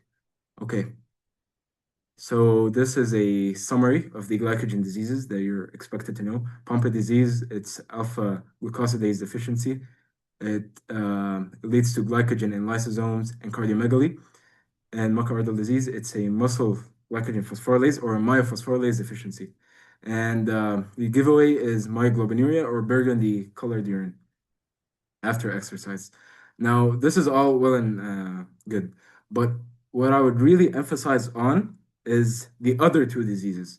Why is that? Because these diseases, they weren't in the slides last year. So this von Gierke disease and Anderson disease is new for you guys. So von Gierke, it's a hepatic glucose 6-phosphatase deficiency, and this basically just causes hypoglycemia, hepatomegaly, and even if we administer glucagon epinephrine, no, there's no rise in blood glucose. While Anderson disease, it's a branching enzyme deficiency, and it leads because there's a deficiency in the branching enzyme. That means the glycogen won't be branched. Makes sense, basically. So it leads to hepatosplenomegaly. Again, these are new for you guys, so I would, if I were you, I would really focus on them. They weren't with us last year. Okay. All good? Any questions? No questions. Okay. Uh, onto the pentose phosphate pathway. All right. Anyone want to answer? I hope you guys are at least, as Yaser said, answering within yourselves. So the answer is E. Glucose 6 phosphate to 6 phosphogluconolactone. This is talking about the first step of the pentose phosphate pathway, which produces the net pH. So in the pentose phosphate pathway, we have two phases.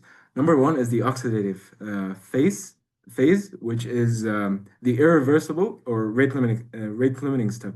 And the enzyme in the oxidative phase is the glycogen 6-phosphate dehydrogenase. This is really important. This enzyme can be deficient and it will lead to presentations that I will get to in a moment.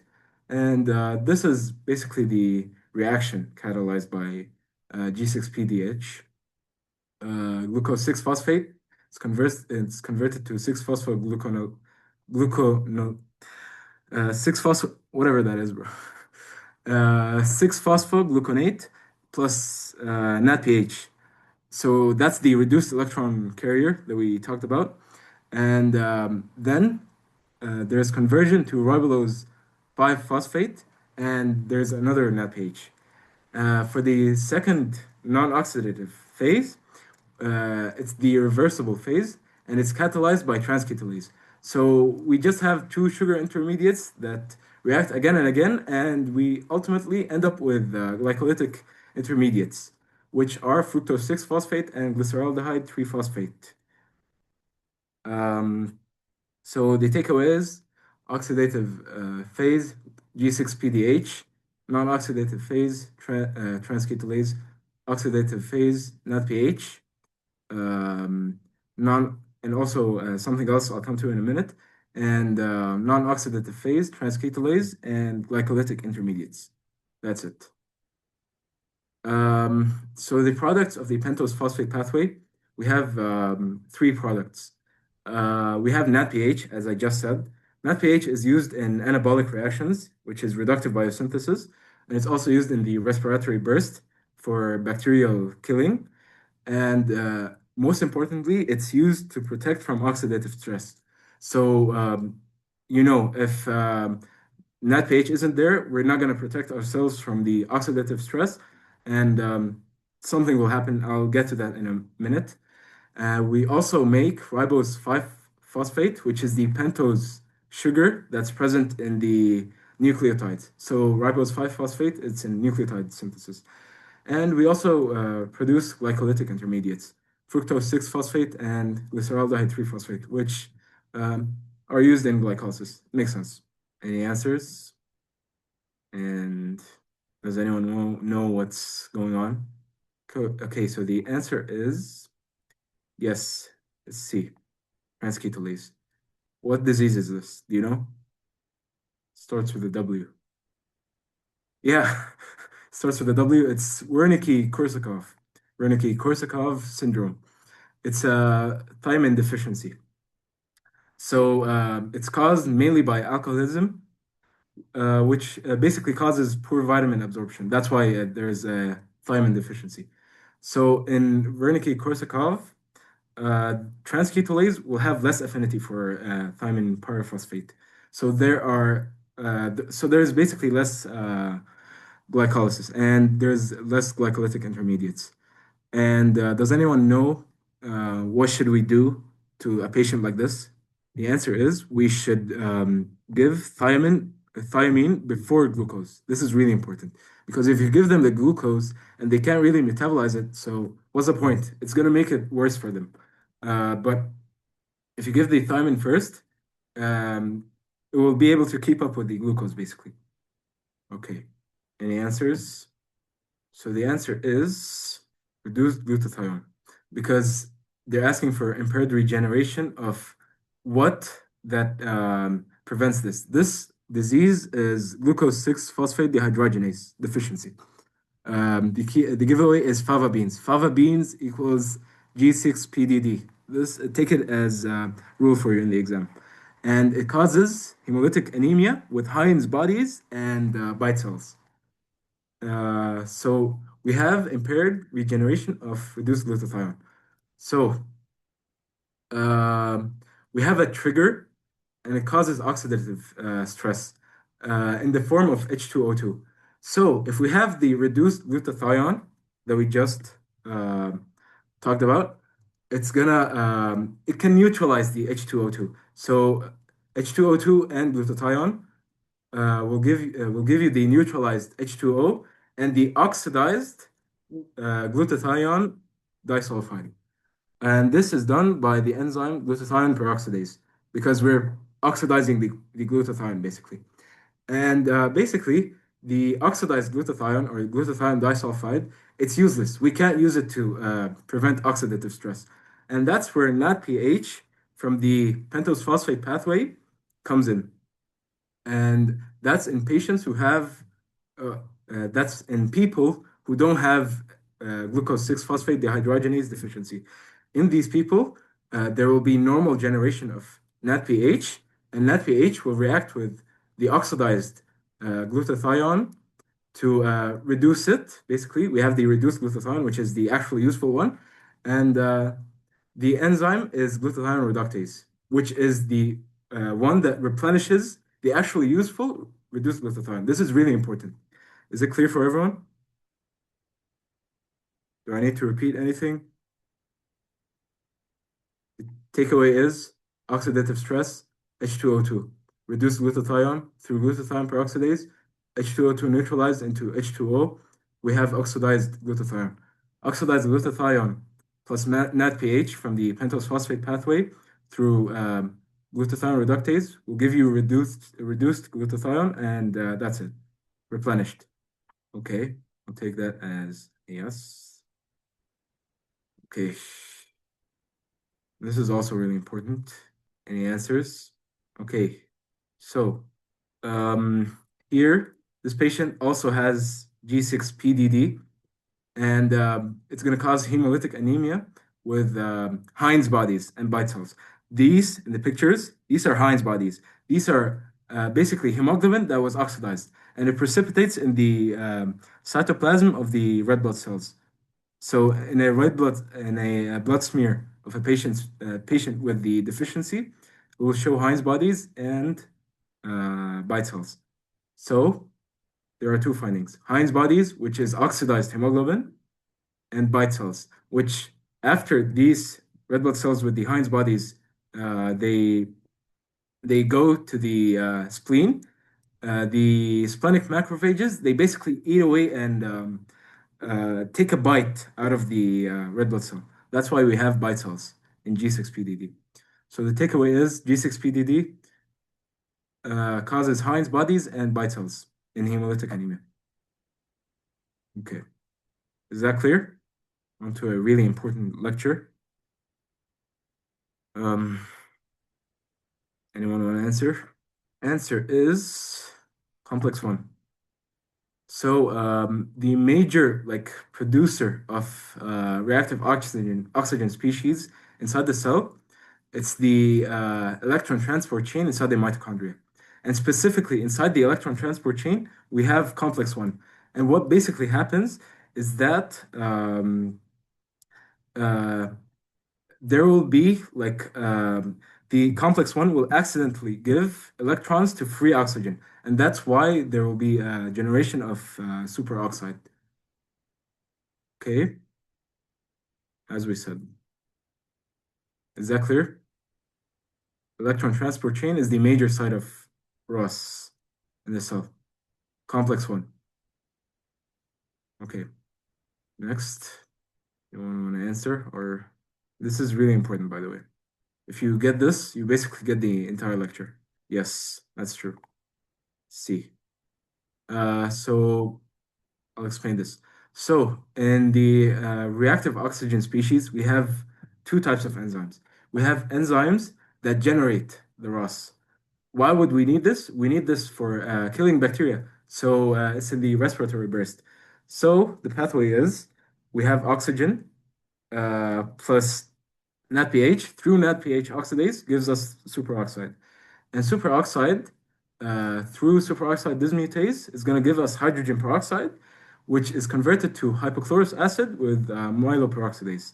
This is the respiratory burst. This is used by macrophages and neutrophils to kill bacteria. And that's it for generating ROS.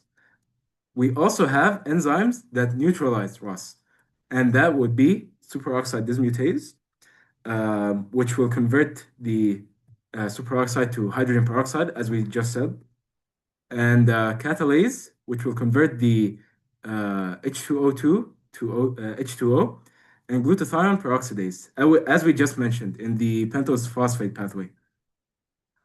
So it's the exact same one as the pentose phosphate pathway, but we just have two new enzymes.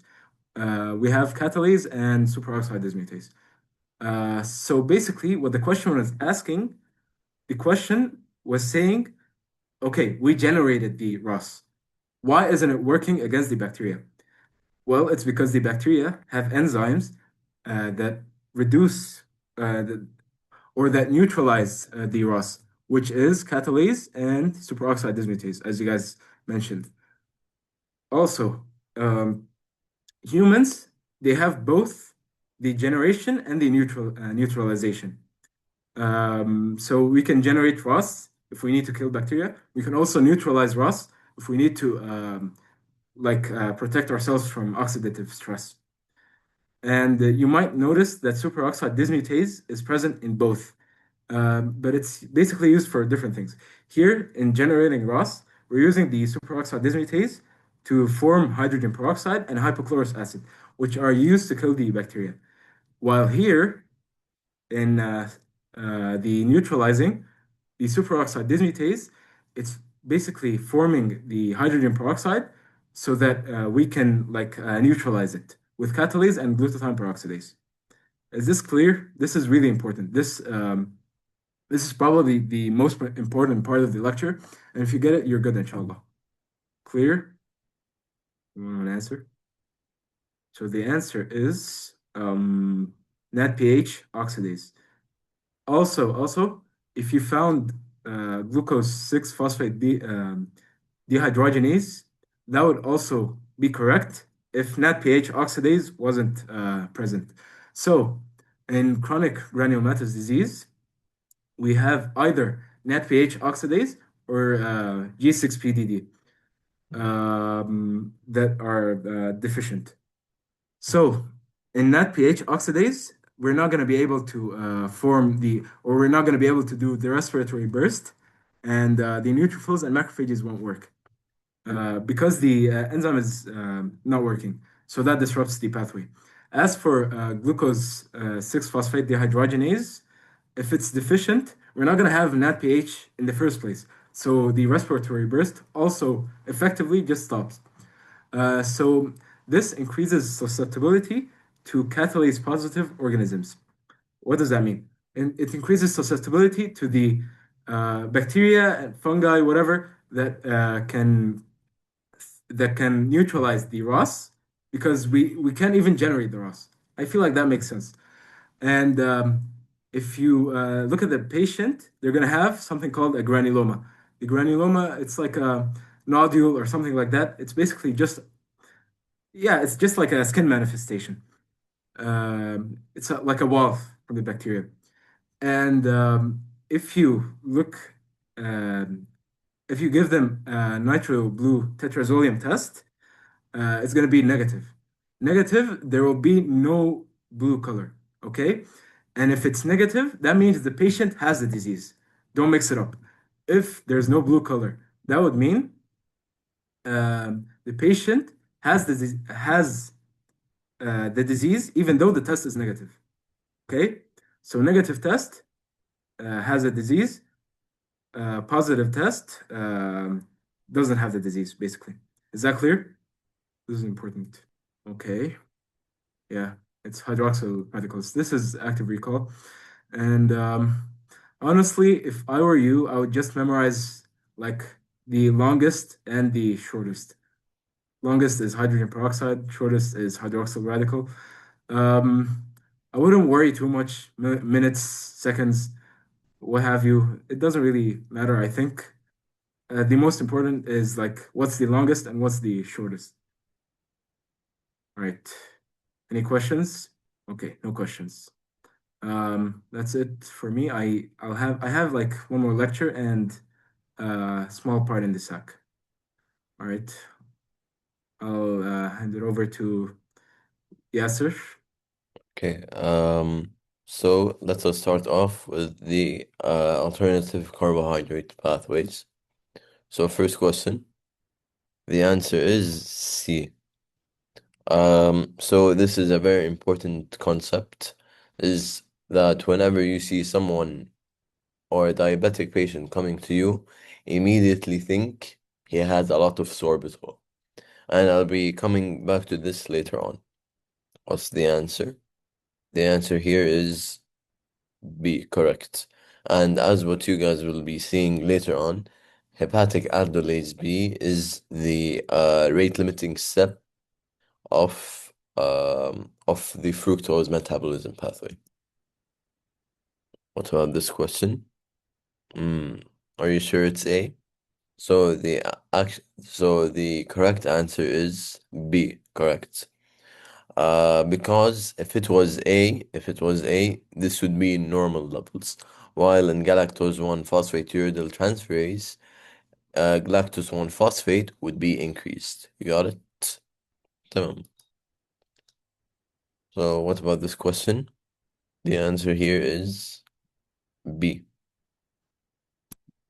What about this question? Okay, so galactose, elevated galactose, most consistent. This would be, are you sure?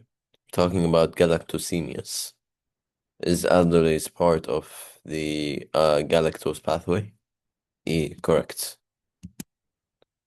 What about this question? Correct option is C. So once again, milk, you would be having lactose, which is a disaccharide of glucose and galactose. Milk here, hold on, milk. Yeah, glucose and galactose. Sucrose would be glucose and fructose, which can be found in sugarcane fruits. Fructose is a monosaccharide, sorbitol is sugar alcohol, and ribose and deoxyribose are monosaccharides. But most important ones would be these two. Fructose does not require GLUT4 and therefore does not induce insulin secretion. Aldolase A is found in all cells, however, aldolase B is more in the liver. Fructose is primarily metabolized and phosphorylated by the enzyme fructokinase to give fructose 1 phosphate. Fructose enters cells via GLUT5, and aldolase B is the rate limiting step of fructose metabolism. Fructose can be converted to glucose by sorbitol dehydrogenase. Now, what about diabetics? Now, since diabetics have an increased amount of glucose, whenever you have fructose in your diet, this sorbitol dehydrogenase is gonna also be acting on this fructose in order to allow more glucose. So in the end, if you're also giving fructose, you're also gonna be having an increased glucose in the end of the day, which is bad for diabetics, alongside your already increased glucose. So lower ATP synthesis and increase ADP and AMP whenever there is phosphorylation of fructose into fructose 1 phosphate. And because of this, there could be hyperuricemia. Hyperuricemia basically means the breakdown of all of these, once they're synthesized, will lead to an increased breakdown of these things, and over time, the breakdown will be leading to this phenomenon, hyperuricemia. So as well, fructose 1 phosphate accumulation, other than it causing hypoglycemia, because it can inhibit other enzymes that are crucial for gluconeogenesis, it can also cause lactic acidosis. So once again, remove fructose and sucrose from diet. So aldol reductase reduces glucose into sorbitol, sorbitol dehydrogenases, sorbitol to fructose. Fructose deficiency is correlating with male infertility. Hyperglycemia causes aldolase reductase to produce large amounts of sorbitol. So this is why if you have low low sorbitol and also aldolase reductase acting on this, fructose is gonna also make it to sorbitol. So alterations of diabetes, which is in the end because of the sorbitol, include cataracts and peripheral neuropathy. So galactose to glucose is also possible. Galactosemia is an increase in blood galactose concentration, and it includes galactokinase deficiency, galactose 1 phosphate uridyl transferase deficiency. So galactokinase, you have elevated galactose, elevated Title, while you have a normal galactose 1 phosphate. Comparing it to galactose 1 phosphate uridylyl transferase, it will be having elevated galactose 1 phosphates. So, however, in UDP, galactose epimerase is just added for the sake of completion, but there would be elevated galactose 1 phosphate and elevated UTP galactose. So, if a question was to come, it would mention UDP galactose. Other than that, you just really have to focus between these two. So lactose, which is milk sugar, is synthesized by lactose synthase, and protein A is found in both genders. Protein B is only found in mammary glands. So this is why only females can. And lactose intolerance is caused by lactase. This would be caused by lactase deficiency in intestines, and it's the inability to digest lactose. Okay, so any questions from this lecture, or is it all clear? Tamam. I'll take that as a clear. So now coming to alcohol metabolism, what's the answer? The answer here is B. Antihistamines, they reduce the alcohol dehydrogenase. And that is very important. When you see someone taking antihistamines and they're feeling more intoxicated, just know that alcohol dehydrogenase is reduced, so you won't be having alcohol 2-aldehyde. Next question. What's the answer? The answer here is A, 15%. What about this? So the answer would be here is B. From ethanol to acetaldehyde, it will be alcohol dehydrogenase. Acetaldehyde to acetate would be aldehyde dehydrogenase, and acetate to acetyl-CoA would be acetyl-CoA synthetase. What about this? This is also a very important question as well. The answer here is B. And why can it be treating alcoholics? Because aldehyde dehydrogenase, since you cannot break down the acetaldehyde, an increased level of acetaldehyde will actually allow an acute or like a very short-term build up of the bad side effects of alcohol. So you would immediately correlate it to a bad thing. Finally, this question, the answer here is B. And because the excess NADH will be produced during the metabolism, this also drives the lactate dehydrogenase to convert pyruvate into lactate. This depletes the pyruvate that's needed for glucose synthesis. And as well, since we have an increased lactate, we can expect a lactic acidosis or a decrease in the blood pH. Finally, this question, I think. Does anyone have an answer? Correct. The answer is A. And since methanol and ethanol are using the exact same pathway, which means the exact same enzymes to break down in this pathway, then both of them compete with each other. So, like you get him drunk in order to treat this guy from methanol. So, what is important from this lecture? Let Leonardo DiCaprio tell you guys. So methanol toxicity, which is like drinking from perfume, is treated with ethanol. Since methanol gets broken down by the same enzymes as ethanol, we give them ethanol to allow the competition in order to get broken down. So alcohol increases the NADH NAD plus ratio, or in other ways, it decreases the NAD plus over NADH ratio. Because of the increase in ADH, so we'd be having an increased ATP production, you'd be having an accumulation of fat, so most of them would be fat, and they would be having lactic acidosis, and they would be hypoglycemic, or they have low blood sugar.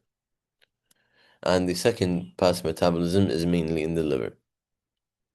So ethanol to acetaldehyde by alcohol dehydrogenase, acetaldehyde to acetate by aldehyde dehydrogenase, and acetate into acetyl-CoA by acetyl-CoA synthetase.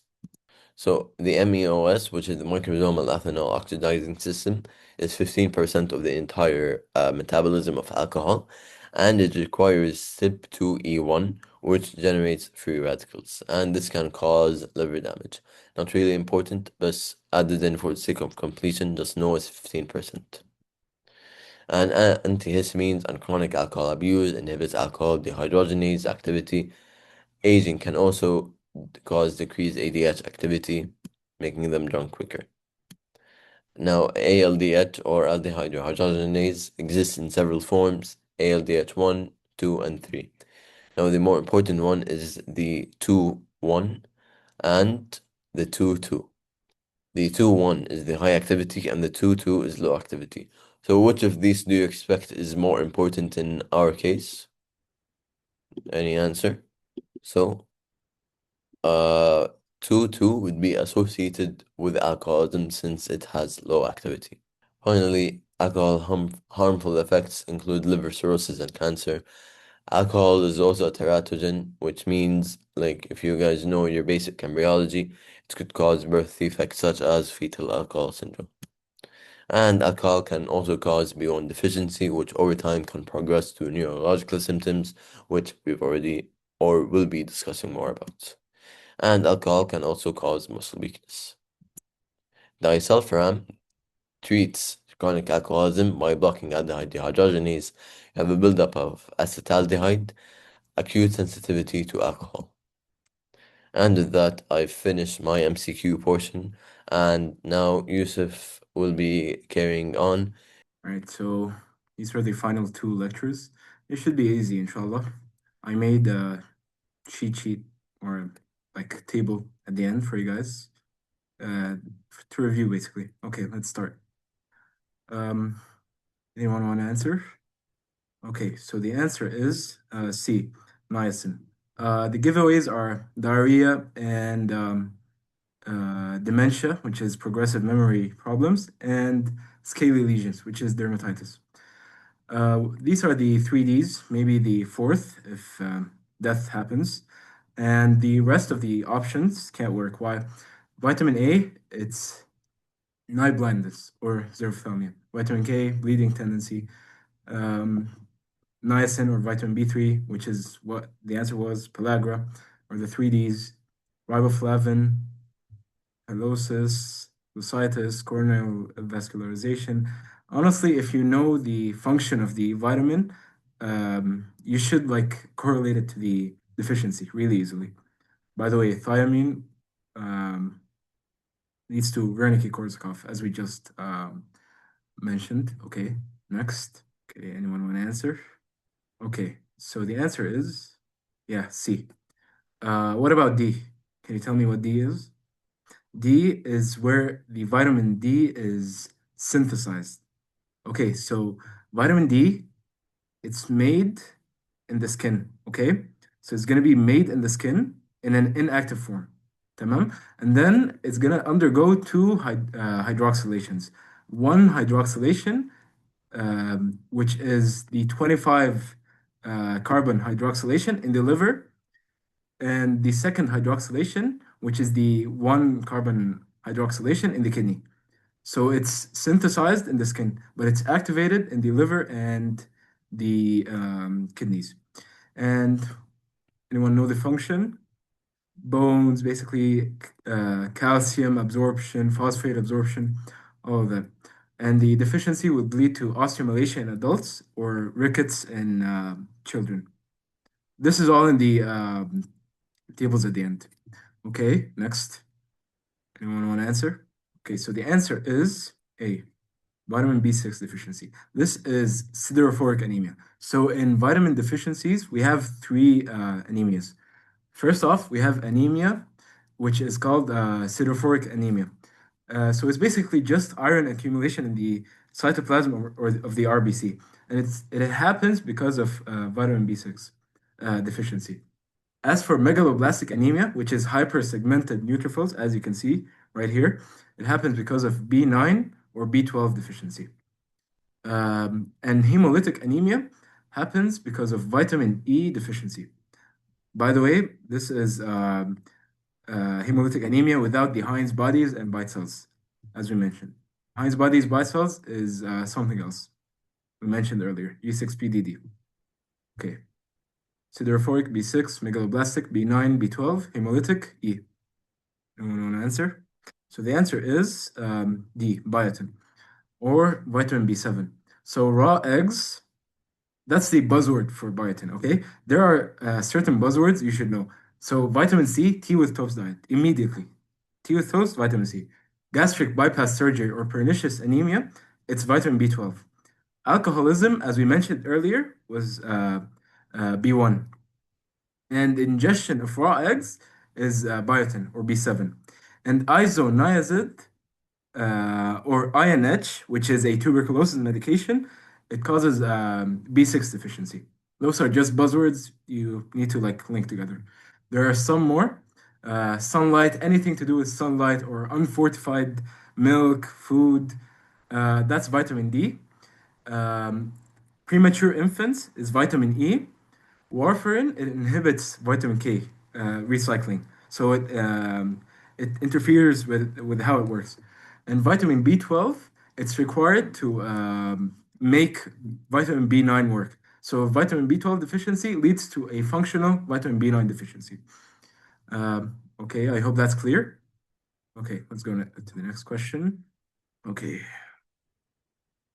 what's the answer? What vitamin is this? This is vitamin C, which is a water-soluble vitamin. Okay, because of sore gums, loose teeth. This is scurvy, classic scurvy. And for water-soluble versus fat-soluble, how I used to remember it was fat-soluble vitamins is kida or adic or whatever, something like that. While water-soluble vitamins is everything else, all the B's and C. This is really simple and honestly not something you should think about that much. Just know these. Okay. All right, we're done with that. Now, can you guys please answer this? Are you sure it's E? Actually, it's D. So, in pregnancy, you give one thing and you don't give another thing. You give folate or vitamin B9, okay? You give vitamin B9 or folate to prevent neural tube defects like spina bifida. As you can see, this is a neural tube defect. It's caused because the mother didn't like ingest vitamin B9 or folate in the first trimester. While you don't give vitamin A. Vitamin A is teratogenic, so it causes birth defects. This includes isotretinoin, which is a derivative of vitamin A that's used to treat nodular acne. So give vitamin B9 or folate and don't give vitamin A.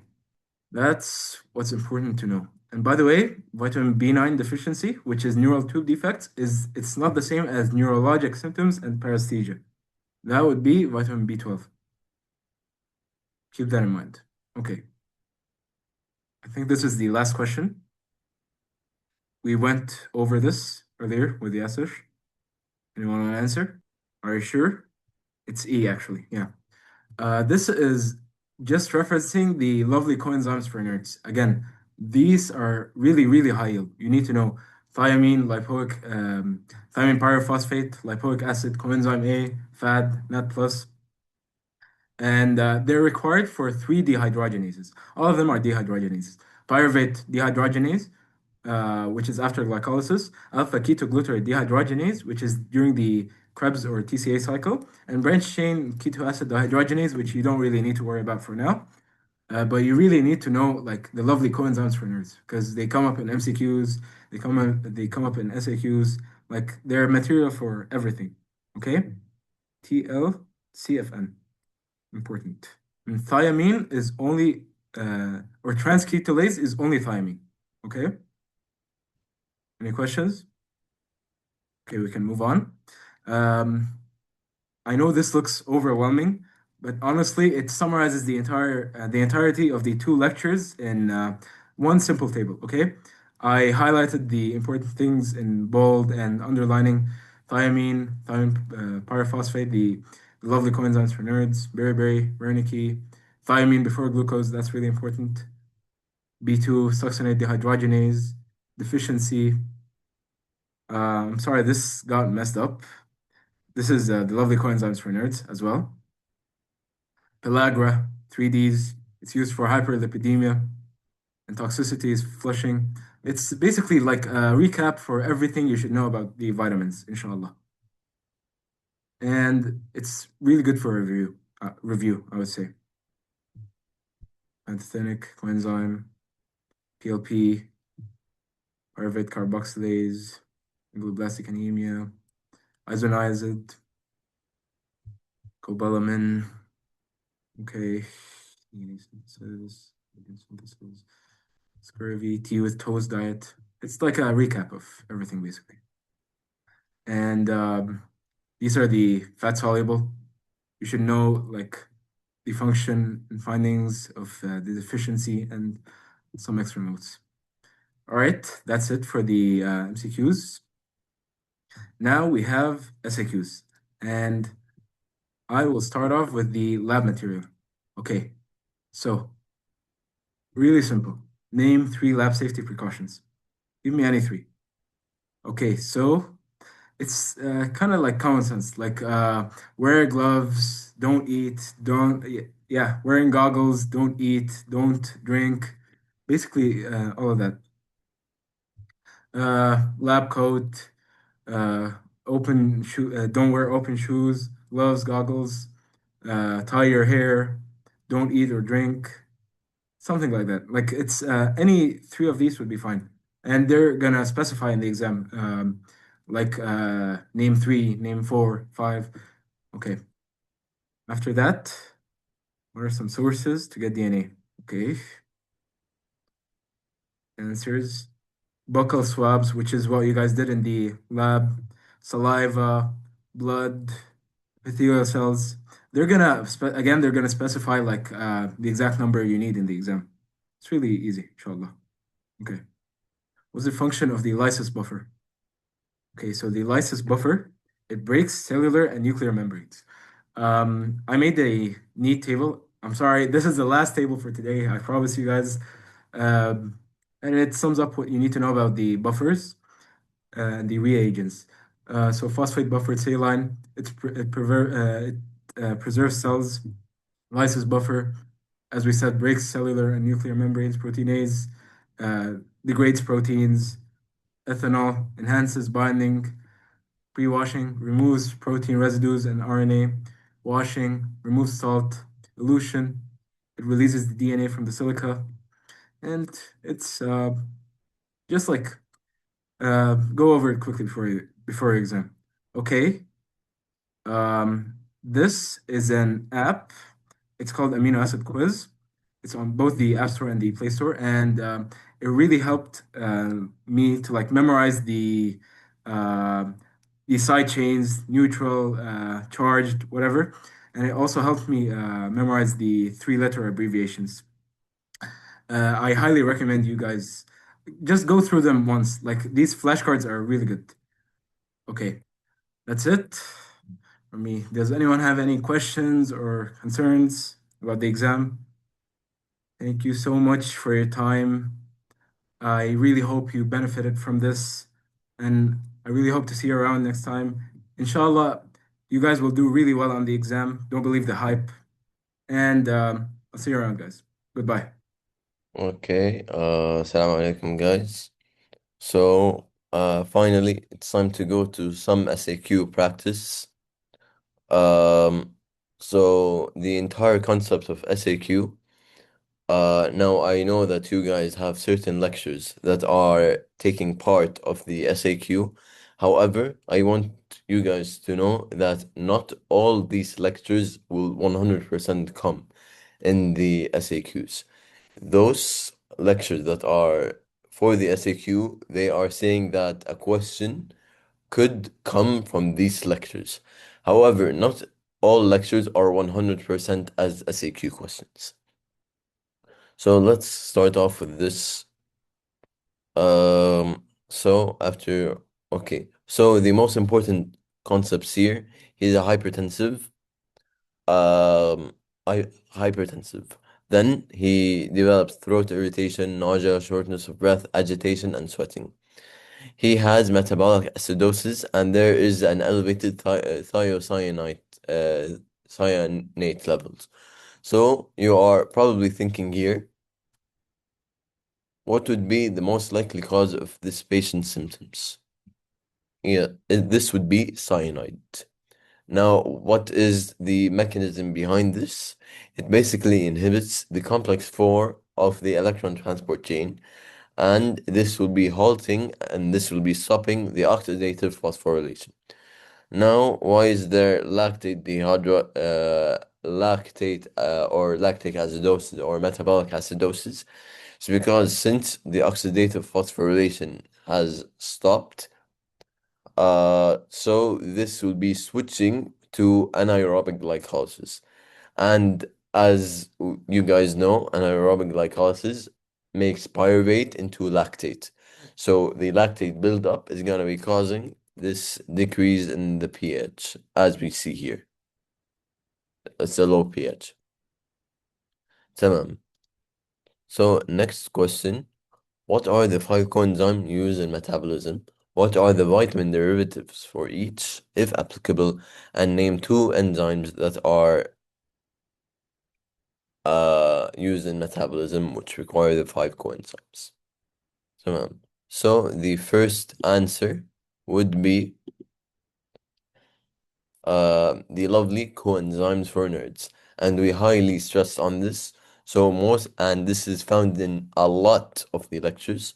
So you can most likely assume that this could be an SAQ question. It is the lovely coenzyme for nerds. T stands for thiamine pyrophosphate. L stands for lipoic acid. Coenzyme A, C, um, F for FAD, and N for NAD plus. What are the vitamin derivatives? Thiamine pyrophosphate is B1. Lipoic acid has no vitamin derivative. Coenzyme A has B5 as a derivative. And no, FAD has B3, no, B2, and NAD plus has B3. 2 enzymes we've mentioned, alpha ketoglutarate dehydrogenase, branched chain amino acid dehydrogenase, and pyruvate dehydrogenase. تمام. تمام. So you have a 50-year-old marathon runner who didn't eat for 2 hours before running. He had hypoglycemia. Why is glucose not released from muscles into the bloodstream? And which GLUT channel is insulin dependent and used in adipose tissue and muscles? So first one. So this is from your gluconeogenesis lecture, I think. It's because the muscles, they lack glucose 6 phosphatase. So as part of the gluconeogenesis from pyruvate to glucose, the last step of gluconeogenesis is glucose 6 phosphatase, which in the end will be producing glucose. So if you don't have this, you won't be having glucose released. Now, which GLUT channel is insulin dependent? This is also a very important thing. Can anyone answer? The answer is GLUT4. Keep this in the back of your mind.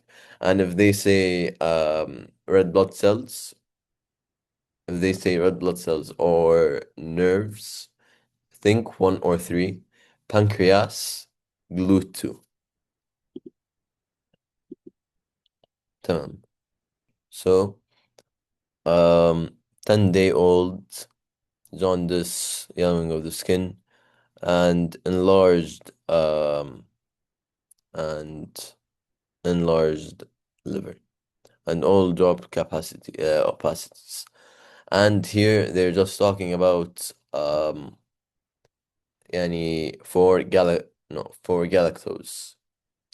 يعني here galactose, since breast milk is lactose and you have both glucose and galactose. So which specific enzyme is deficient? This would be galactose 1 phosphate uridyl transferase. And what would be 3 markers increase in this patient? You'd be having an increased galactose, galactitol, and galactose 1 phosphate. تمام? Sounds good? تمام. Okay, so newborns they have the brown adipose tissue, and this contains a protein essential for life. What is the function of the BAT? It produces heat. And the name of this protein is the thermogenin, or the uncoupling protein 1. And how does it work? Basically, uncouples ATP synthase by providing an alternate pathway for protons to move down their gradient.